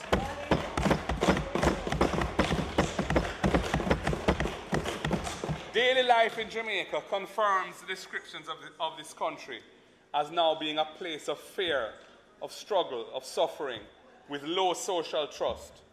In such a society, life is insecure and seems to be of little value. Insecurity speaks to some of the creeping things we see around us that rattle our national well-being. Yep. Our people feel insecure when Friday evening comes and it is a battle to get money from an ATM machine. Yes. And when the banks are going cashless and branches are being closed all over Jamaica. Our people feel insecure when they go to buy a little food and the card machine doesn't work. Insecurity comes from the exclusion felt by many who are told they are too this or too that when it comes to the color of their skin or how they speak, who face less pay in their areas of work because of gender disparities. And gender issues continue to bedevil our economy, with women typically earning less than men. Insecurity comes from people who are excluded from access to so many basic needs of life because they are persons with disabilities. And we passed the disabilities legislation under the last PNP government. This government took 7 years to get the basic regulations in place and bring it into effect. And it needs to be ramped up and really delivered so that it is transformational for the people in this country who suffer from disabilities. And insecurities are reflected by those who struggle to keep themselves and their families alive on the mere pittance provided by PATH, by the current rates of NIS pension and poor relief, as the Shadow Finance Minister illustrated so clearly last Thursday. These problems of heightened insecurity in the nation are reflective of the intractable poverty, inequality, and alienation and exclusion. The Shadow Finance Minister told us last Thursday, and it's worth repeating, 20% of the population is estimated to live below the poverty line, and 30% of the population are deemed what some people call squatters. Though the category of poor typically emphasizes those living below the poverty line, poverty really overlaps with those who are working on minimum wage or earning close to that, because life is just not affordable at those rates of income. And the World Bank, their figures illustrate that 3/5, that's 60% of the country's wealth, is on community-based interventions that focus on anti-violence, anger management, parenting skills, and overall civility. That's right. We will substantially increase the number of social workers to take on these critical tasks. And we will revamp and expand proven and effective crime reduction programs like the Peace Management Initiative, Unite for Change, and indeed restorative justice. Madam Speaker, Jamaicans are living with a heightened sense of insecurity, and everybody feels compelled to sleep with their doors and windows locked tight.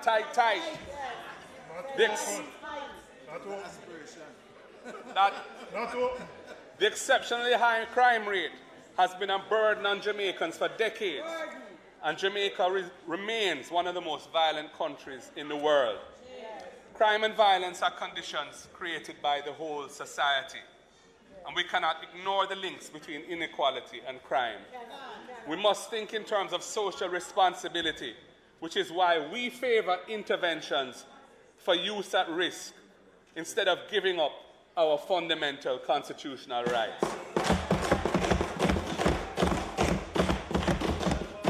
The increased militarization of law enforcement is not a strategy that we endorse.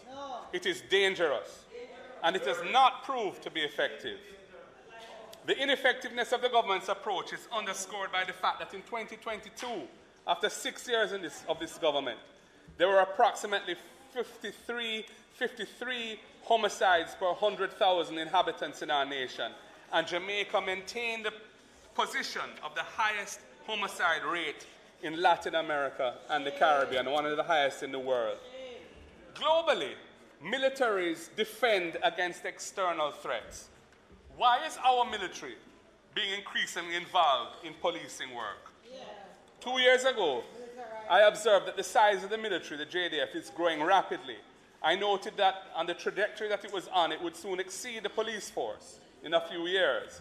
Similarly, the capital budget of the military has systematically and massively outstripped that of the police force when we have a crime and violence problem in this country.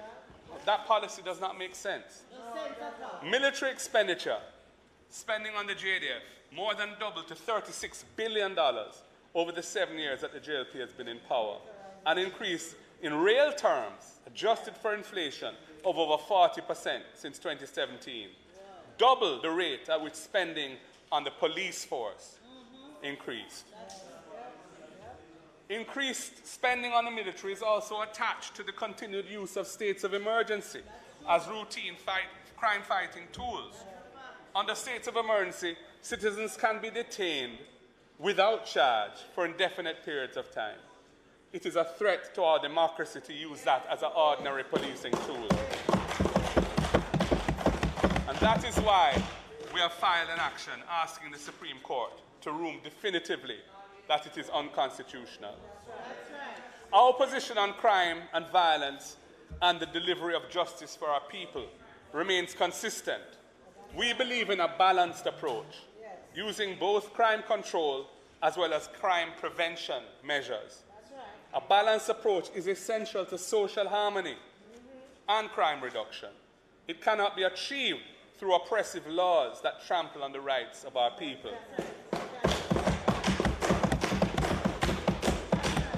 We will vigorously tackle the major root causes of violent crime in a systematic way, while also properly equipping the police force and the justice system with legislation, tools, technology, and human resources to carry out their work. It is not possible to do one without also doing the other. We believe that community intervention and targeted resources are essential to achieving sustained violence reduction.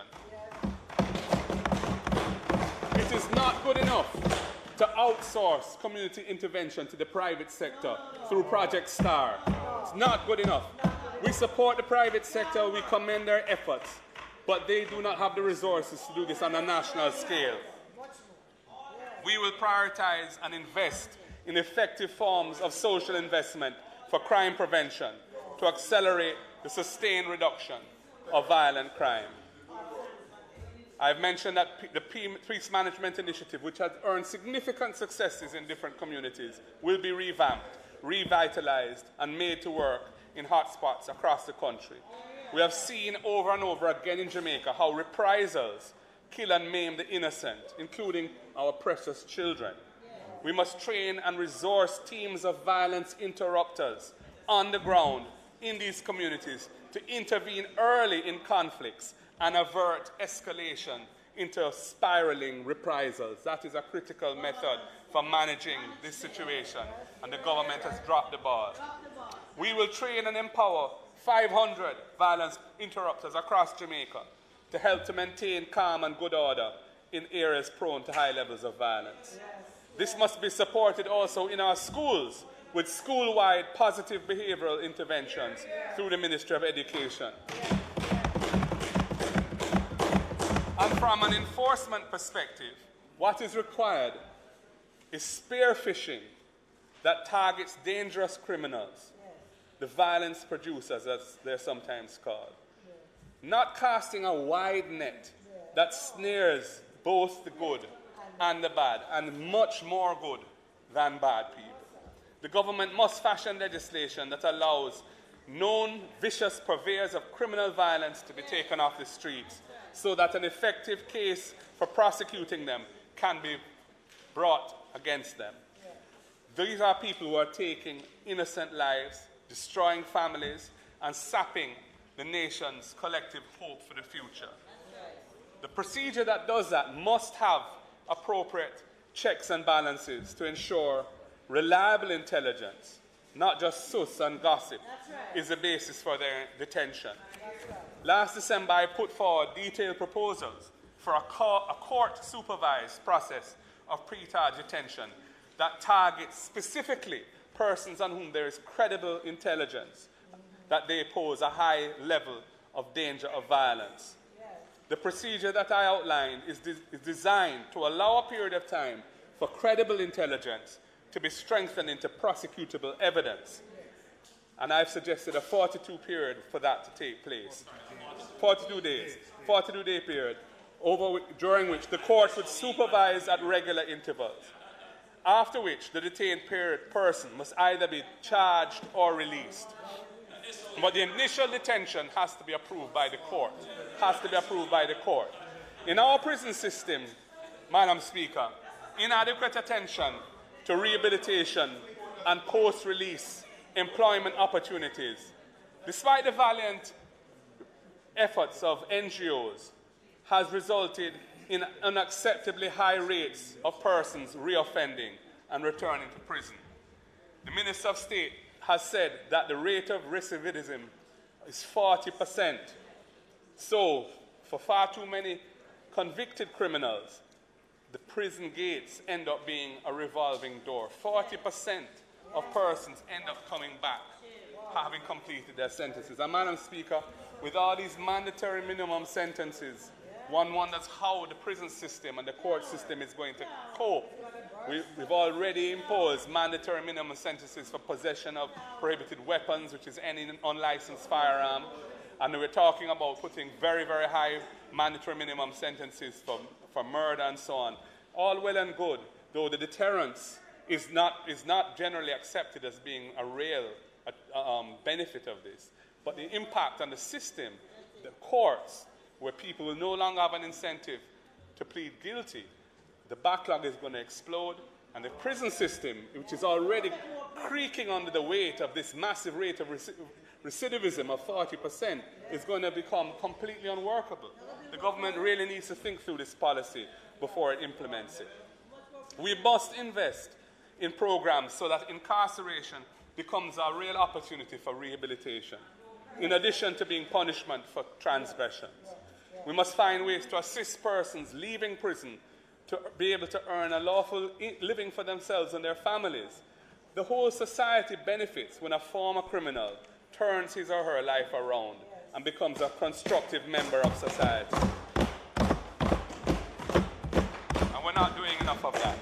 Madam Speaker, a worrying development is this plan we've been hearing a bit about to develop a for-profit prison in Jamaica and to use taxpayers' money to facilitate it. Very little has been disclosed to the public about this plan, other than the government announcing that they've identified 300 acres of land in St. Catherine for a new purpose-built correctional facility via a public-private partnership. And from this public-private partnership, necessarily there has to be a return on investment for the private investors. That's why I say for profit, Prime Minister. In the US, they call this approach. One point of information, Madam Speaker. The member speaking to, I've interrupted your speech, but there is no plan or any articulation of any prison for profit, right, to be built, right? Which is what you have implied. Absolutely none. It's misleading the House. You're misleading the House. It's not been said even in jest. Madam Speaker, I made the point that what we heard is going to happen is there's going to be a public-private partnership to build a new maximum security prison. And I went on to say that from you have a public-private partnership, necessarily the private investors are going to require a return on their investment, which is the profit of which I'm speaking. That's what I said. And all right. Madam Speaker, in the U.S., well, when you can clarify, but this is what various.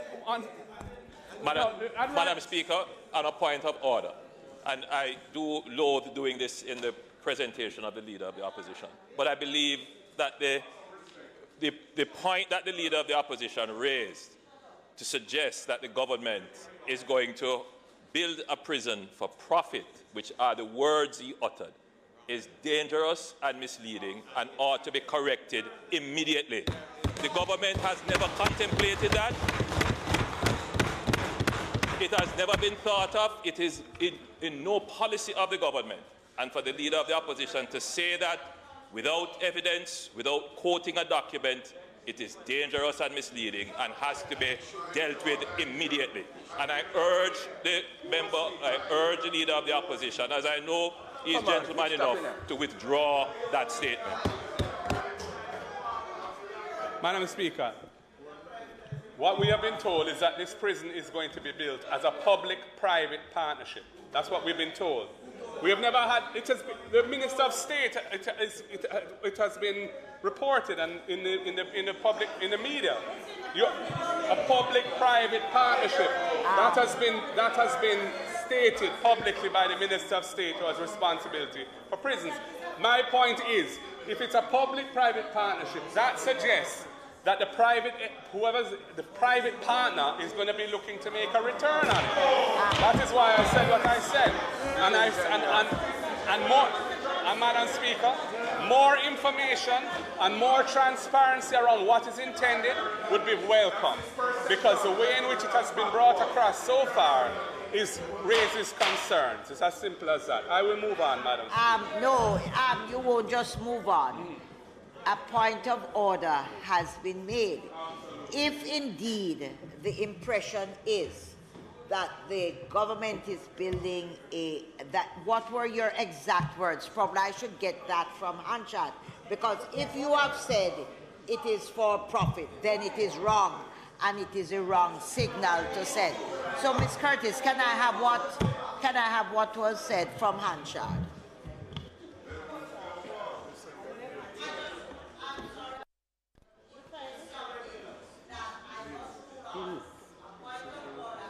Thank you. Madam Speaker, this is the report that this was on December 8th, 2022. I want to know what was said. The government has given its clearest indication. Remember, yes. I am speaking. I said a point of order was raised. Yes. As the Speaker, I must rule whether or not. And to do so, I need to hear from Hanshat what was said. Hansard.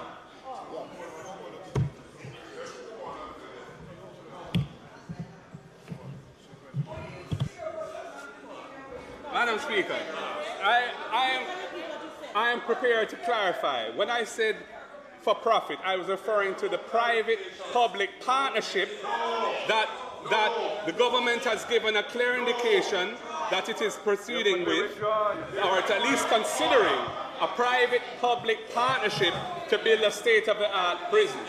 And a private-public partnership necessarily involves the private element in that partnership earning a return on their investment. That is what I was saying. And I've said as well that if that is not the case... Member, yeah. I am saying this afternoon that I'm waiting on what Hansard has said. A point of order... point of order has been raised. The Prime Minister asked me to withdraw the comment about for-profit. I will withdraw it. Well, if you withdraw it, because it is ridiculous. It would be ridiculous to hold up these proceedings while you go and refer to Hansard as to what I said. The crux of the matter is... Member, hold a minute. Members of the House, everybody. It is clear. No, please, don't do that, member. if a point of order has been raised in this House by anybody, it is my duty to respond to it, and I could not respond. Now that the member has said he will withdraw it, we may go ahead. But it is wrong. I'm not going to do it. I can't rule on something that I'm not sure what was said. But the member has now withdrawn it, and therefore we can move ahead. Madam Speaker, we would ask that the Prime Minister use the earliest possible opportunity to clarify the nature of this public-private partnership in relation to the building of a prison. And in particular, how the private element in that partnership will receive a return on investment, which is normally called a profit. But I am not saying that this is a for-profit prison. It's a private-public model. We want to understand how that works and whether that will protect the interests of the people of Jamaica in having a prison system that allows rehabilitation as a foremost concern to bring down this 40% rate of persons leaving prison and coming back, reoffending. That is what I'm talking about. Madam Speaker, I shall press on. I move to the issue of health. Madam Speaker, few things shake an individual's sense of security than being able to access and afford health care. As it now stands, the public health care system in Jamaica is incapable of dealing with the needs of our population as a whole. We have patients having to sleep on chairs and on benches for days sometimes while they wait to be admitted. We have the very high costs of diagnostic tests, of surgical implants, and of medication that are not, where they are not covered by the regions or the Ministry of Health or the National Health Fund, and are out of reach of most Jamaicans. And we have the congestion in hospital emergency rooms and frequent breakdowns in equipment, from basic things like elevators and air conditioning systems to critical tools like CT scans and MRI machines. In fact, even this week we were hearing about CT scans and MRI machines being out of service in public hospitals for years. Madam Speaker, it's imperative that we have a new direction in healthcare.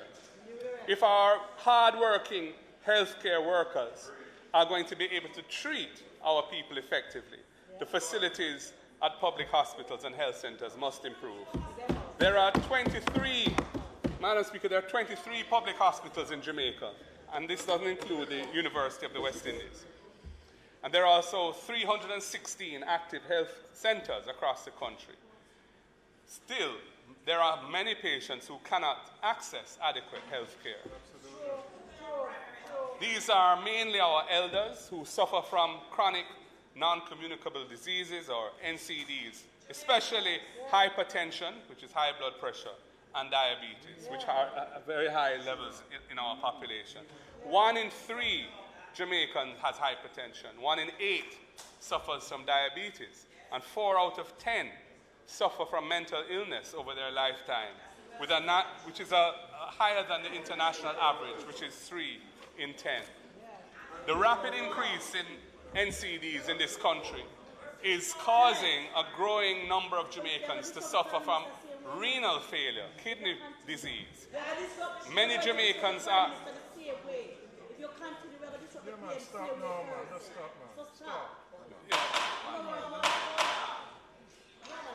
Really, I'm going to say something now. I know there's a call when there's noise. The member says he doesn't hear the noise around. But really, members, if your leader is speaking, you constantly do that. You're encouraged. Because one person is consistently speaking. Consistently speaking. Madam Speaker, but you're disturbing Madam your Speaker, leader. I didn't realize you had a problem with your right ear. Non-stop. Well, I figure if you don't hear the noise that is as close to you as that, you're not going to hear anything farther away from you. I'm asking all members of the House, I'm asking all members of this House to allow this speech. Madam Speaker, please, I'm asking all members of this House to allow the member to speak. Yes, thank you, Madam Speaker. The rapid increase in NCDs in the country is causing a growing number of Jamaicans to suffer from kidney disease, renal failure, and many Jamaicans are unable to afford the necessary treatment, which is dialysis, renal dialysis. These are real and growing problems, and I think every member of Parliament is familiar with them. To address this adequately, the World Health Organization recommends that the spend on health should be a minimum of 5 to 6% of GDP. In Jamaica, we are at about 4.3% of GDP in our spend on health. So we are comparatively underfunded versus what is considered to be world standards. And bringing the health budget closer to 5 to 6% of GDP will be necessary to take the healthcare system in a new direction. Under the next PNP government, Madam Speaker, we would have the following priorities in our new direction. We would increase the number of renal dialysis centers with the aim initially of having one at every regional hospital in the country.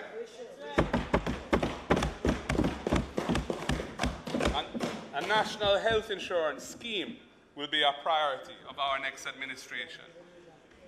When we last costed it, it was at about 22 billion a year to do. But it is essential to make the difference between treating an illness or waiting to suffer and die because of a lack of resources, which is all too often the case now. A third priority program, Madam Speaker, is the expansion of primary health care across the country. This would involve upgrading health centers, establishing mobile clinics in deep rural areas, and expanding the number of community health aides across the country, deploying them out in the communities. This is particularly needed for the treatment of NCDs and mental health patients island-wide. We need to get the community health aides actually going into the communities. And greater emphasis has to be placed on training and education and retention of healthcare professionals. For nurses, we will resume the allocation of resources for scholarships and grants to nursing students and expand the number of permanent posts in the health system for nurses. For doctors, following the completion of their internship and a senior house officer one position, we will deploy them to serve in Jamaica's rural areas. Incentives will be provided to include scholarships for postgraduate training after a period of service in our rural communities. And we will upgrade all Type B hospitals to offer more clinical specialty services to reduce the burden on the overburdened regional hospital system. Madam Speaker, I move to agriculture. Sustainable recovery also means that food security must be high on the agenda, and this entails a robust agricultural policy. We must improve farm roads, irrigation systems, and storage systems. We must encourage greater flows of capital into agro-processing. We must assist exporters to penetrate new markets and protect our valuable brands. We must incentivize productive relationships between well-capitalized mother facilities and small farmers to improve their production techniques, to transfer technology, and to generally support their development. Madam Speaker, farmers need greater protection from the ravages of the two-foot puss, the pre-deal larcenist. The next PNP government will significantly stiffen the penalties for large-scale pre-deal larceny and bring that offence under the Proceeds of Crime Act so that the profits that are made from robbing our farmers can be taken from the criminals and used to compensate those farmers. Last year, the minister told us here that he was considering issuing permits for imported chicken parts from subsidized producers overseas. And that would have unleashed unfair competition against the local industry and threatened the livelihoods of many thousands of backyard farmers. Experience has taught Jamaica the hard way that undermining local producers is not a good policy. Therefore, we spoke out against it, and happily it seems not to have been pursued. More recently, we heard about the importation of non-compliant rice by a politically connected importer, which was initially detained by the Bureau of Standards, but then hastily released onto the local market. Clearly, the protocols and procedures governing basic food imports require an overhaul and must be placed on a transparent footing to minimize the possibilities for corruption. This is a commitment from the new PNP government as we move the country in a new direction. As the Shadow Finance Minister graphically demonstrated last Thursday, food prices have dramatically increased due to the post-pandemic world inflation and will be pushed even higher as a result of the terrible drought conditions that are now impacting farmers across Jamaica. I am once again calling on the government to provide subsidies to reduce the cost to farmers for fertilizer, seeds, and animal feed for chickens and other livestock for the remaining duration of the current spike in inflation, so that consumers are spared further ravages in the spiraling price of food. This can be managed by the Ministry of Agriculture and Consumer Affairs Commission with the aid of the public to ensure that the benefit of those subsidies is passed through to consumers. Madam Speaker, the local ganja industry and the public in general were alarmed to hear that licenses have been granted for the importation into Jamaica from Canada of commercial quantities of ganja for sale on the local market. Canada has repeatedly blocked the importation of Jamaican ganja for commercial sale, so that there is no reciprocity to justify our market being opened to Canadian ganja. The only ganja that has been exported from Jamaica has been very small quantities for research purposes, not commercial sale. And furthermore, my understanding is that there is an oversupply of ganja in the Canadian market at this time, so that these imports may very well be dumped on the Jamaican market at prices well below cost, causing further damage to a relatively young and fragile local industry. The reasons given by the minister for such importation to be permitted are, quite frankly, absurd, and once again illustrate the need for strategic policy to guide the broad-based development of the local medicinal and therapeutic ganja industry. Last year, Madam Speaker, I made some specific proposals for improving the situation now faced by the local industry. When the PNP comes to office, participants in the regulated ganja industry can rest assured that we will pick up from where we left off in 2016, and we will ensure that the industry is taken in a new direction for the inclusive development of a vibrant ganja industry that is guided by principles of equity and giving a helping hand to small farmers to get involved and make money for themselves and their families.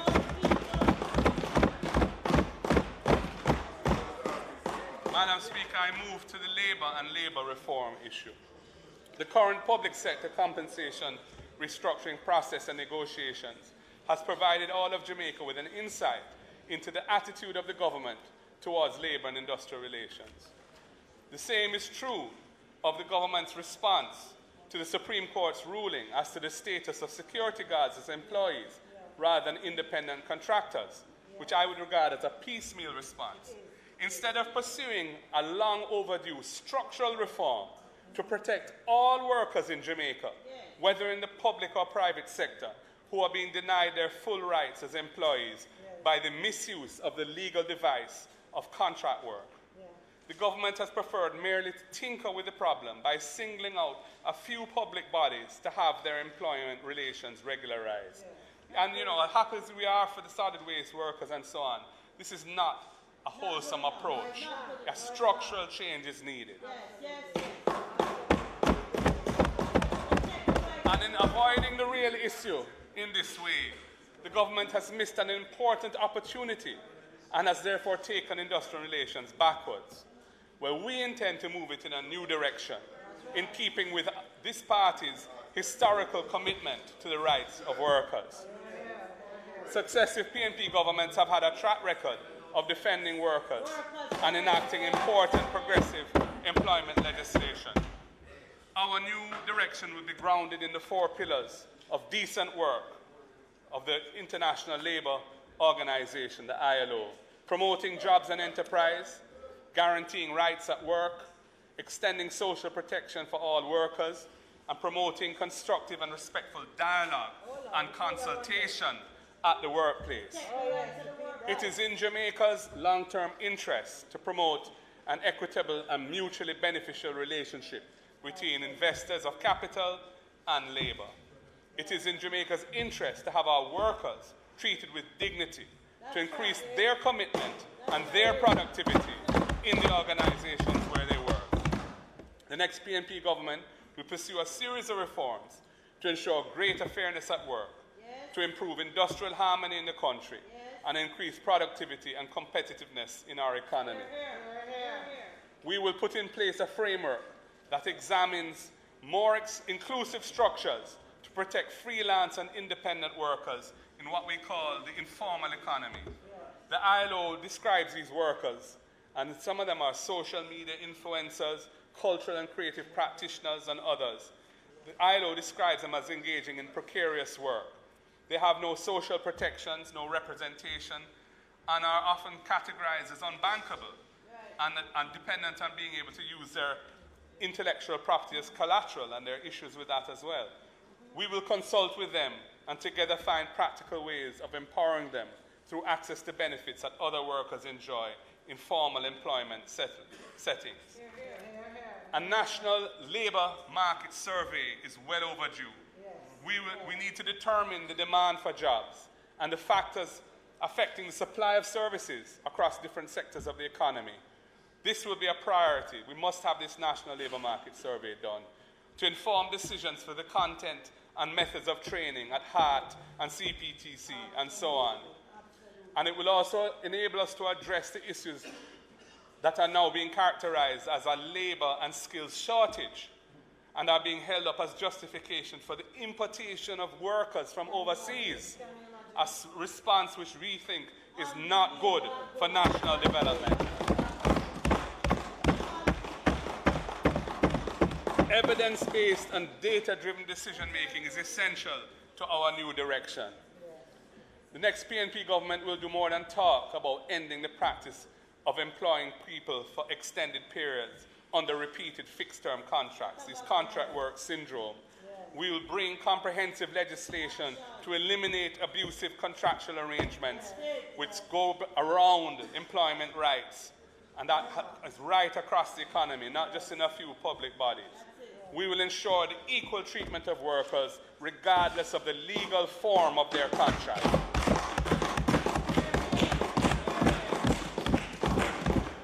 Madam Speaker, the sugar industry was once Jamaica's major employer, and its demise has left a terrible vacuum in parts of Jamaica, including Westmoreland and Clarendon, where the sugar industry was once dominant.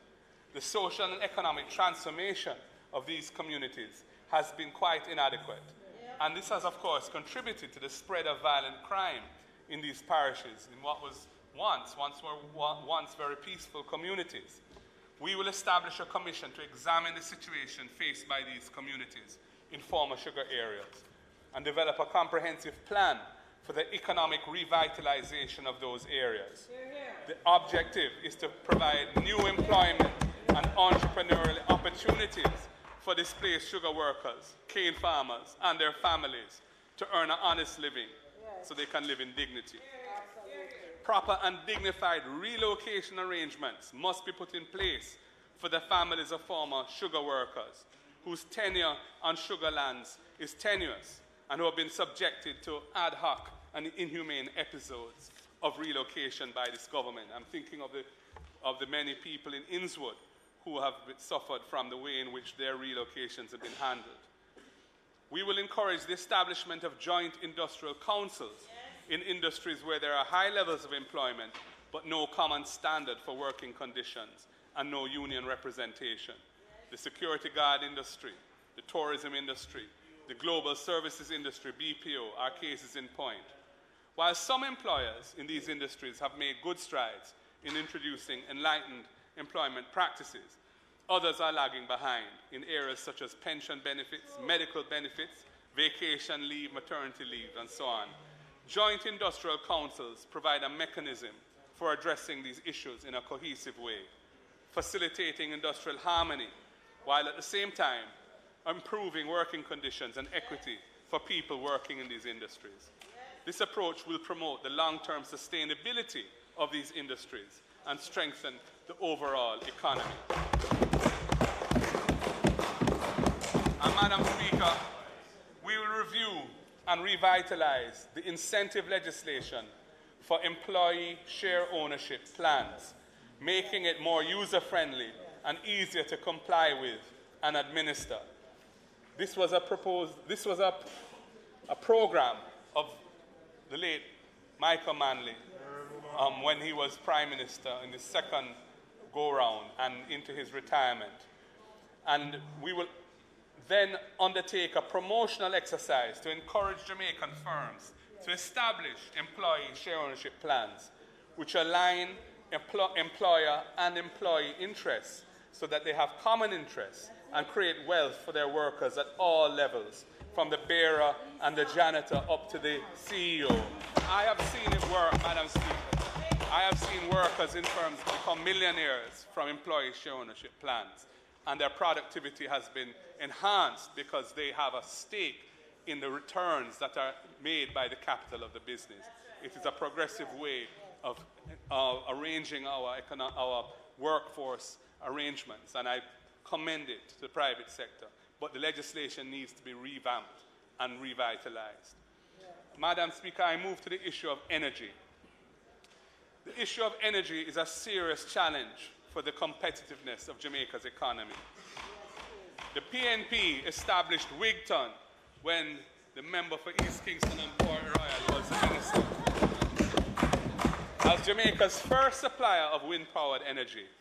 And the PNP established the Energy Sector Enterprise Committee, ESEC, when we were last in government, which charted the course to introduce LNG, liquid natural gas, and renewables as major sources of energy for Jamaica. This resulted in substantial investment in LNG facilities to replace old JPS capacity, and the introduction of 115 megawatts of renewables, especially solar, which are now being sold into the grid. However, since this government took over in 2016, the energy sector has been adrift without clear policy guidance or any proactive action. The Generation Procurement Entity, GPE, which is the successor to ESET, established under the Electricity Act of 2015, has not issued any requests for proposals to invite investment in power generation projects, whether renewables or fossil fuels, since this government assumed office in 2016. In July last year, the Minister of Energy prematurely terminated the work of the Joint Select Committee, which was undertaking the review of the Electricity Act 2015, leaving a vacuum in relation to energy policy going forward. And I gather he's now decided to recommence that, and we give thanks for that, because a hiatus of nearly half a year was completely unacceptable. Another failure of this government,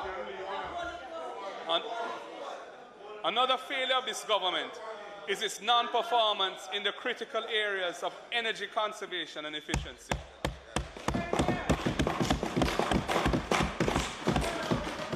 The previous PNP government was able to secure funding from the international lending agencies to finance a very ambitious project to lower the government's carbon footprint in the use of electricity. This is the lowest hanging fruit to diminish our use of imported energy, to build climate resilience, and to save on foreign exchange.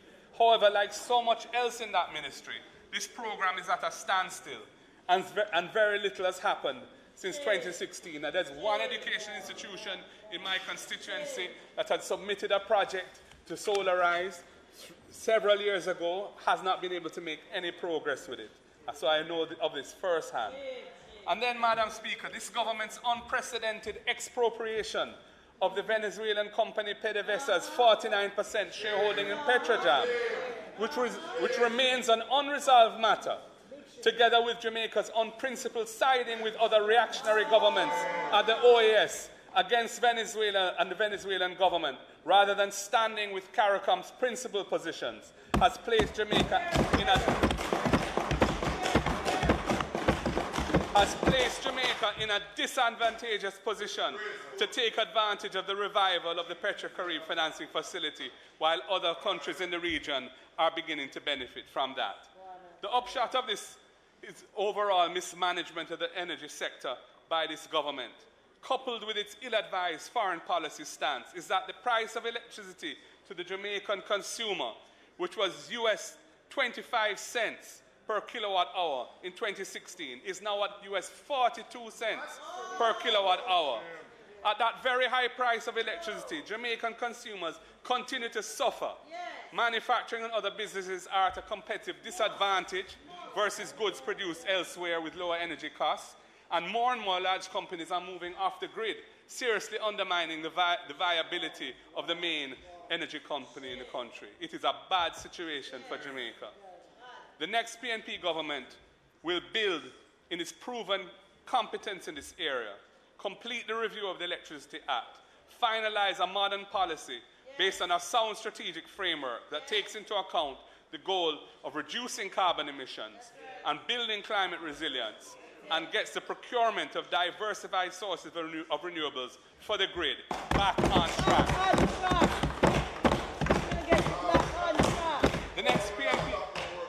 The next PNP government will also prioritize supporting Jamaicans to regularize their electricity connections and become lawful customers.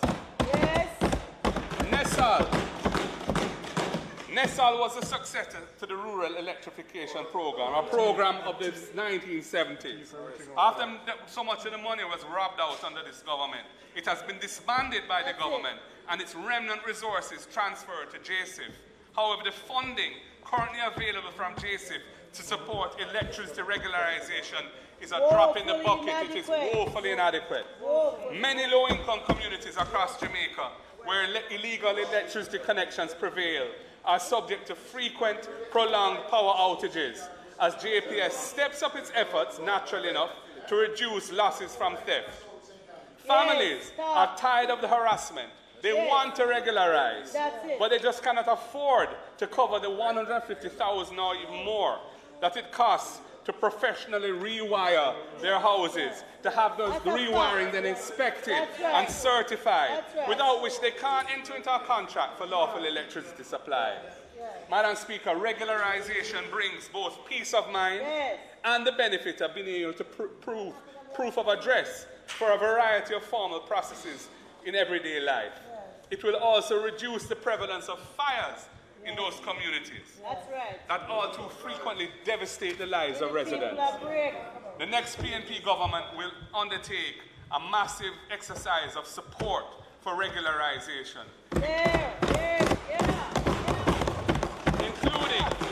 including a subsidy to help families meet the preparatory costs of getting themselves regularized, and providing these families with solar panels to help them manage their energy costs and build climate sustainability. This would be a legitimate use of the oil hedge tax, which this government has retained even after abandoning the oil hedge insurance against high oil prices. Madam Speaker, I move to tourism. Tourism has been a mainstay of the Jamaican economy, providing significant employment for thousands of Jamaicans, housekeepers, groundsmen, and many others. Thousands of front desk clerks, bartenders, culinary and service personnel.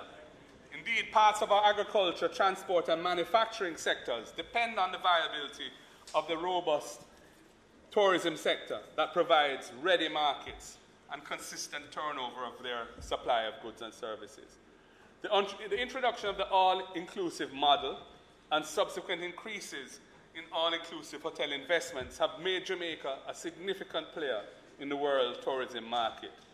Strong levels of investment in all-inclusives have prompted successive governments to undertake significant developments of infrastructure, including roads and water supply and housing, and is part of the reason why successive governments have boasted of continuous increases of investment in this area. However, Madam Speaker, analysts have observed a worrying trend within this robust and growing sector. Instead of seeing more opportunities emerging for local Jamaican entrepreneurs, we see increased vertical integration by large existing hotel interests. That is true. They are expanding into upstream and related businesses, such as transportation services, entertainment services, tours, and so on, taking market share from smaller locally owned businesses. Protect the people. This will result in more profits from the industry staying abroad and exclude local players from these sectors of the industry, which were traditionally locally owned sectors. For example, many local independent water sports operators with their glass-bottom boats and their catamarans, lifeguards, and other ocean-based activities are being excluded as more and more hotels have begun to provide their own water sports operations. Yep. Our spokesperson on tourism recently wrote about this worrying trend, in fact, last Sunday in a local newspaper. Another issue is the employment model of the tourism industry. Approximately 60% of the workers in the industry are employed on a contract basis within a system of multiple renewals of short-term contracts.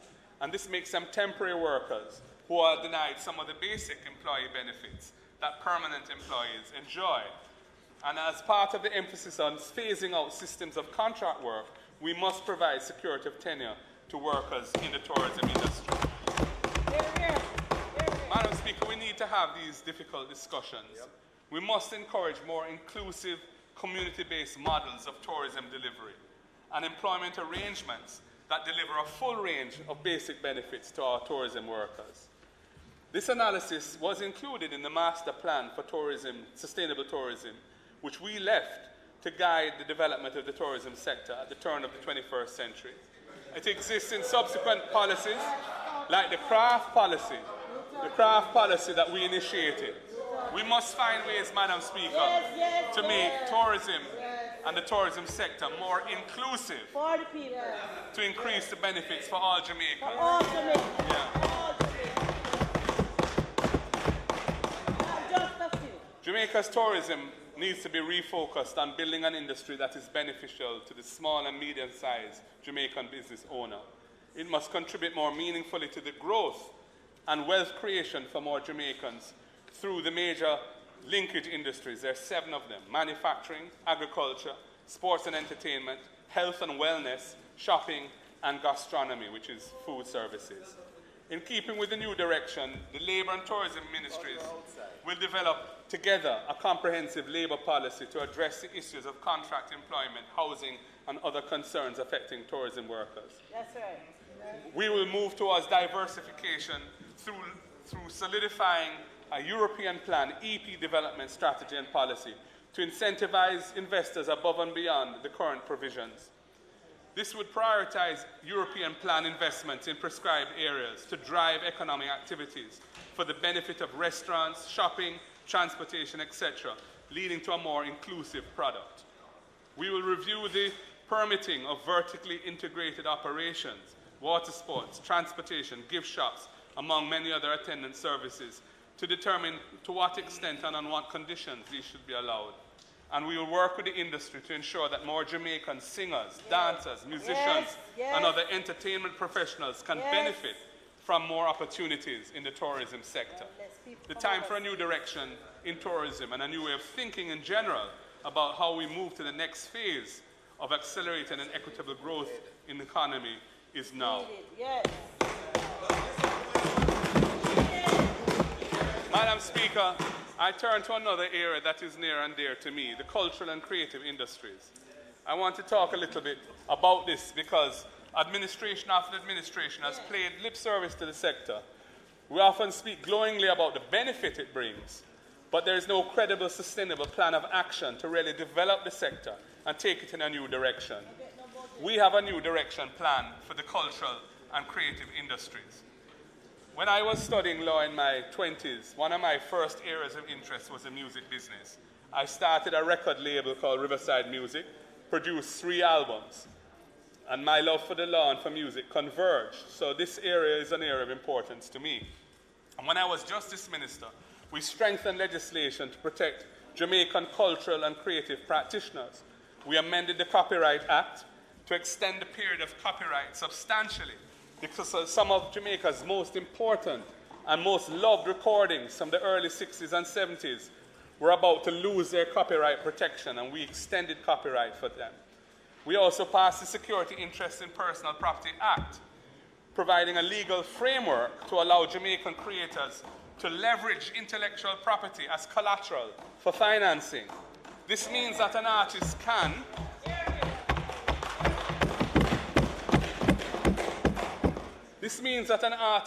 under Jamaican law, use their music, art, or other intellectual property, whether it be books, films, television and radio programs, film scripts, choreography, beats, animation, designs, etc., as collateral in any financial institution that will take it.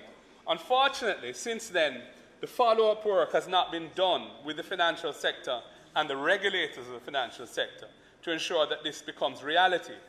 Getting that law to work as intended requires another coordinated step, ensuring that the cultural and creative sector and the financial sector are in lockstep. This requires sensitization all around.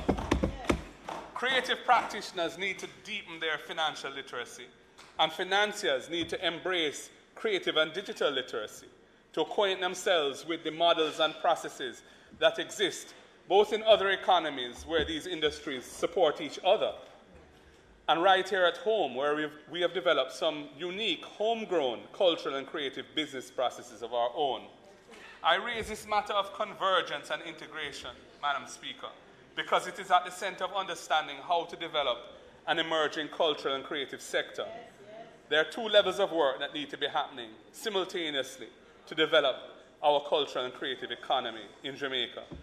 The first is to provide an enabling environment to help creatives to thrive.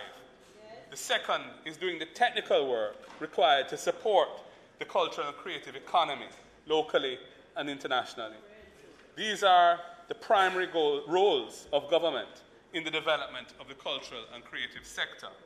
Our first strategy is to support and facilitate thousands of individuals who the Shadow Finance Minister spoke about last Thursday, who work in the 20 or more operational subsectors in Jamaica's cultural and creative industries. Many of them are young people.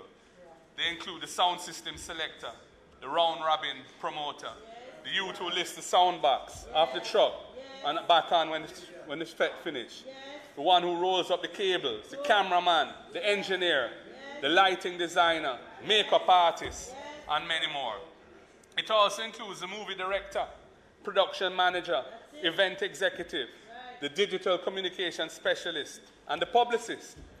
And in the sports arena, it includes athletes and trainers and management teams.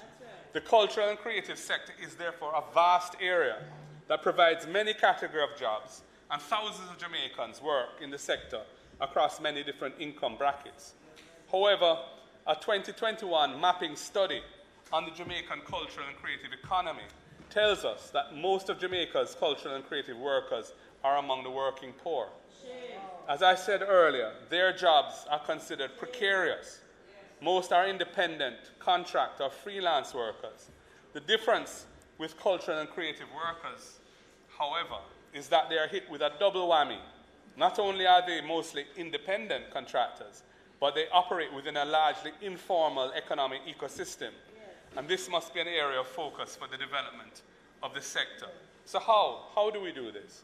We have identified 12 areas of common need by creatives across the cultural and creative sector, things they can all benefit from. And we call this the enabling environment. We have a specific plan to develop this enabling environment to help directly the cultural and creative industries to thrive. We know that there are certain things that all cultural and creative practitioners need to thrive. Many need to be included in the formal banking and financial services system, i.e. financial inclusion. Others need to find new markets. Our artists and artisans depend on Christmas time to set up tables at fairs across the country to sell products. For many, that is the extent of their market. We want to assist them to find ways to access global markets. Some need training. Others need various forms of facilitation. And incentives, too, must be a part of the structuring of this sector for growth. A 2022 study tells us that the Ministry of Culture gender, entertainment, and sport, is the main portfolio holder for the cultural and creative industries. Yet the Ministry of Industry will implement the recently announced Film Fund through the Film Commission at JAMPRO. That ministry is also doing the economic impact research through the Jamaican Development Corporation, Business Development Corporation, thank you. Animation is housed at Jamaica House, so is information, which is responsible for communication infrastructure, policy and legislation, which is also part of the cultural and creative industries. The digital agenda falls under the Ministry of Energy, Science and Technology. The Ministry of Tourism is implementing the training plan for the cultural and creative sector, while the Ministry of Education is responsible for the region's only art college, the Edna Manley College of the Visual and Performing Arts. Madam Speaker, the left and the right hands are not clapping. There's no holistic, sustainable plan, while the subsectors of the industry have been clamoring for one. Governments around the world are being encouraged to plan their cultural economies. CARICOM has called on countries of the region to make national plans for the cultural sectors. Belize and Barbados are way ahead. St. Kitts and Nevis and Grenada have picked up the pace with dedicated ministries. Meanwhile, Jamaica seems satisfied to allow its cultural and creative economy to exist in its fragmented state, working in silos. The United Nations Conference of Trade and Development, UNCTAD, has listed countries of the world with national strategies or national plans in this area. Jamaica, a cultural and creative powerhouse, is not on the global list of countries serious about cultural and creative production. That speaks volumes, Madam Speaker. Our second strategy is therefore to coordinate all the technical work that needs to be done across ministries to streamline the cultural and creative economy. This is necessary to create a structure of the sector and include it in our national economy and accounts, alongside other sectors like tourism and mining, energy, and so on. This requires a policy and a clear plan where none currently exists. Our ministries, departments, and agencies must add value to the cultural and creative sector by doing those things that only governments can do: policy, legislation, and programmatic implementation. Put in place the systems to record statistics for sound policy decision-making, and the pursuit of transparent and efficient and inclusive programs that enable, empower, and support this dynamic and growing sector, and building out meaningful legislation in fulfillment of a national plan. We know what we're doing in this regard, Madam Speaker, and we are ready to take the cultural and creative industries in a new direction. Time come. Madam Speaker, we spent our last time in government putting the public finances of the country on a sustainable footing. That has enabled the revenue growth that has brought the public debt down from the very perilous 140% of GDP, where we took it and inherited it in 2012-13, to just 80% where it is today, creating the fiscal space where there are expanding options in public policy as to how to approach national development. The Jamaican people need not worry.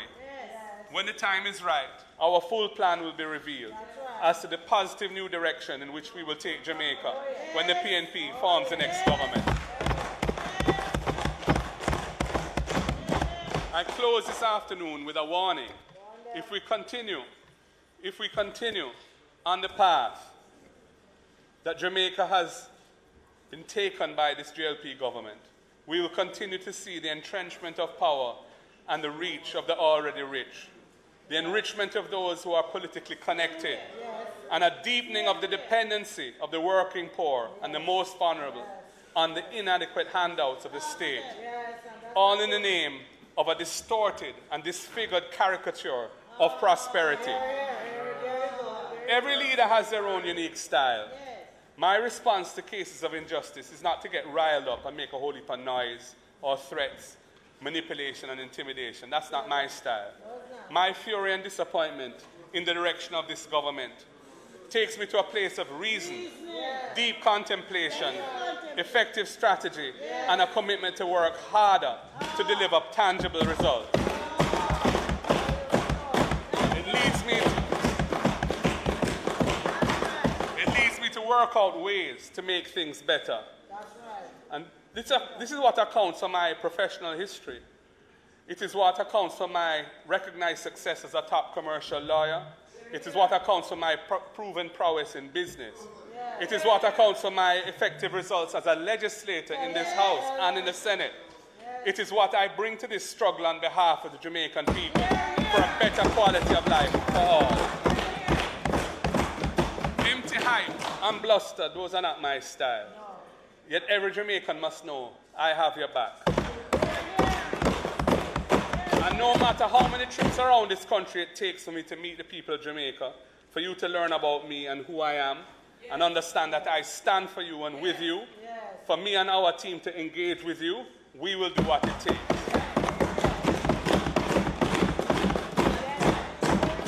I want you to ask me questions. I want you to ask me questions. I want you to tell me when you don't agree with me. And tell us the things you want us to do for you. I want to meet your parents and meet your children. We want to know the things that concern you. Because that is how we can plan on your behalf. And when we move in the new direction, we must do it together. Time comes.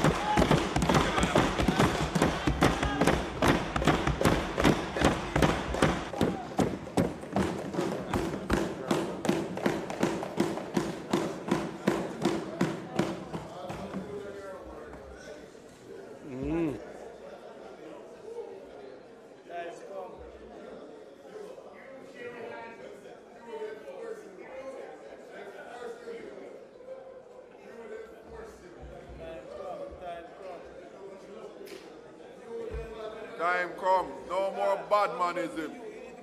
No more power arrogance. Power drunkenness.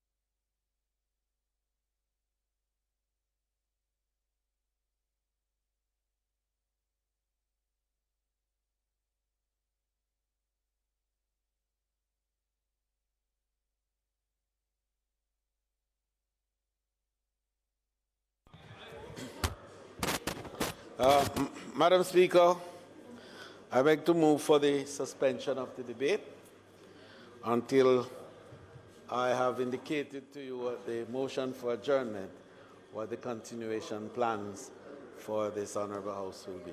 May it please you, Madam Speaker.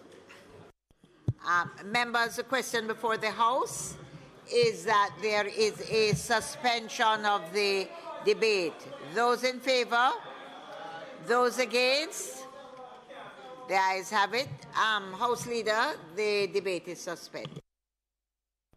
Madam Speaker, it is not intended to do any further business today. I therefore move that the House be adjourned until Thursday, March 16 at 2 p.m., when the Speaker will be the Most Honourable Andrew Holney, Prime Minister of Jamaica.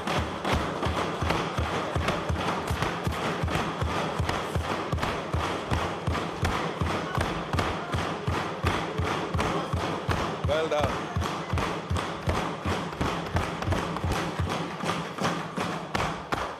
May it please you, Madam Speaker. Members, the question before the House is that we do adjourn until Thursday at 2 p.m.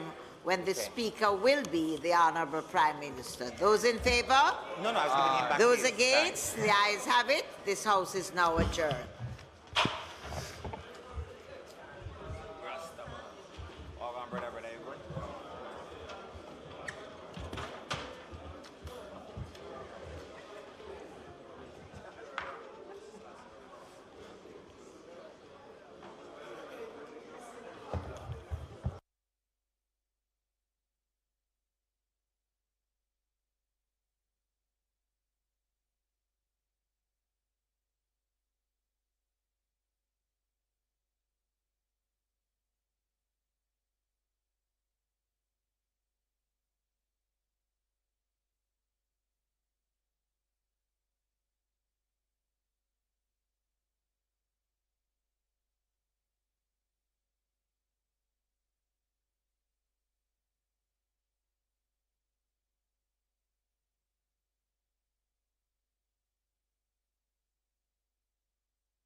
I lost my husband to gun violence. My child will never know her father. Jamaica, please stop the senseless killing.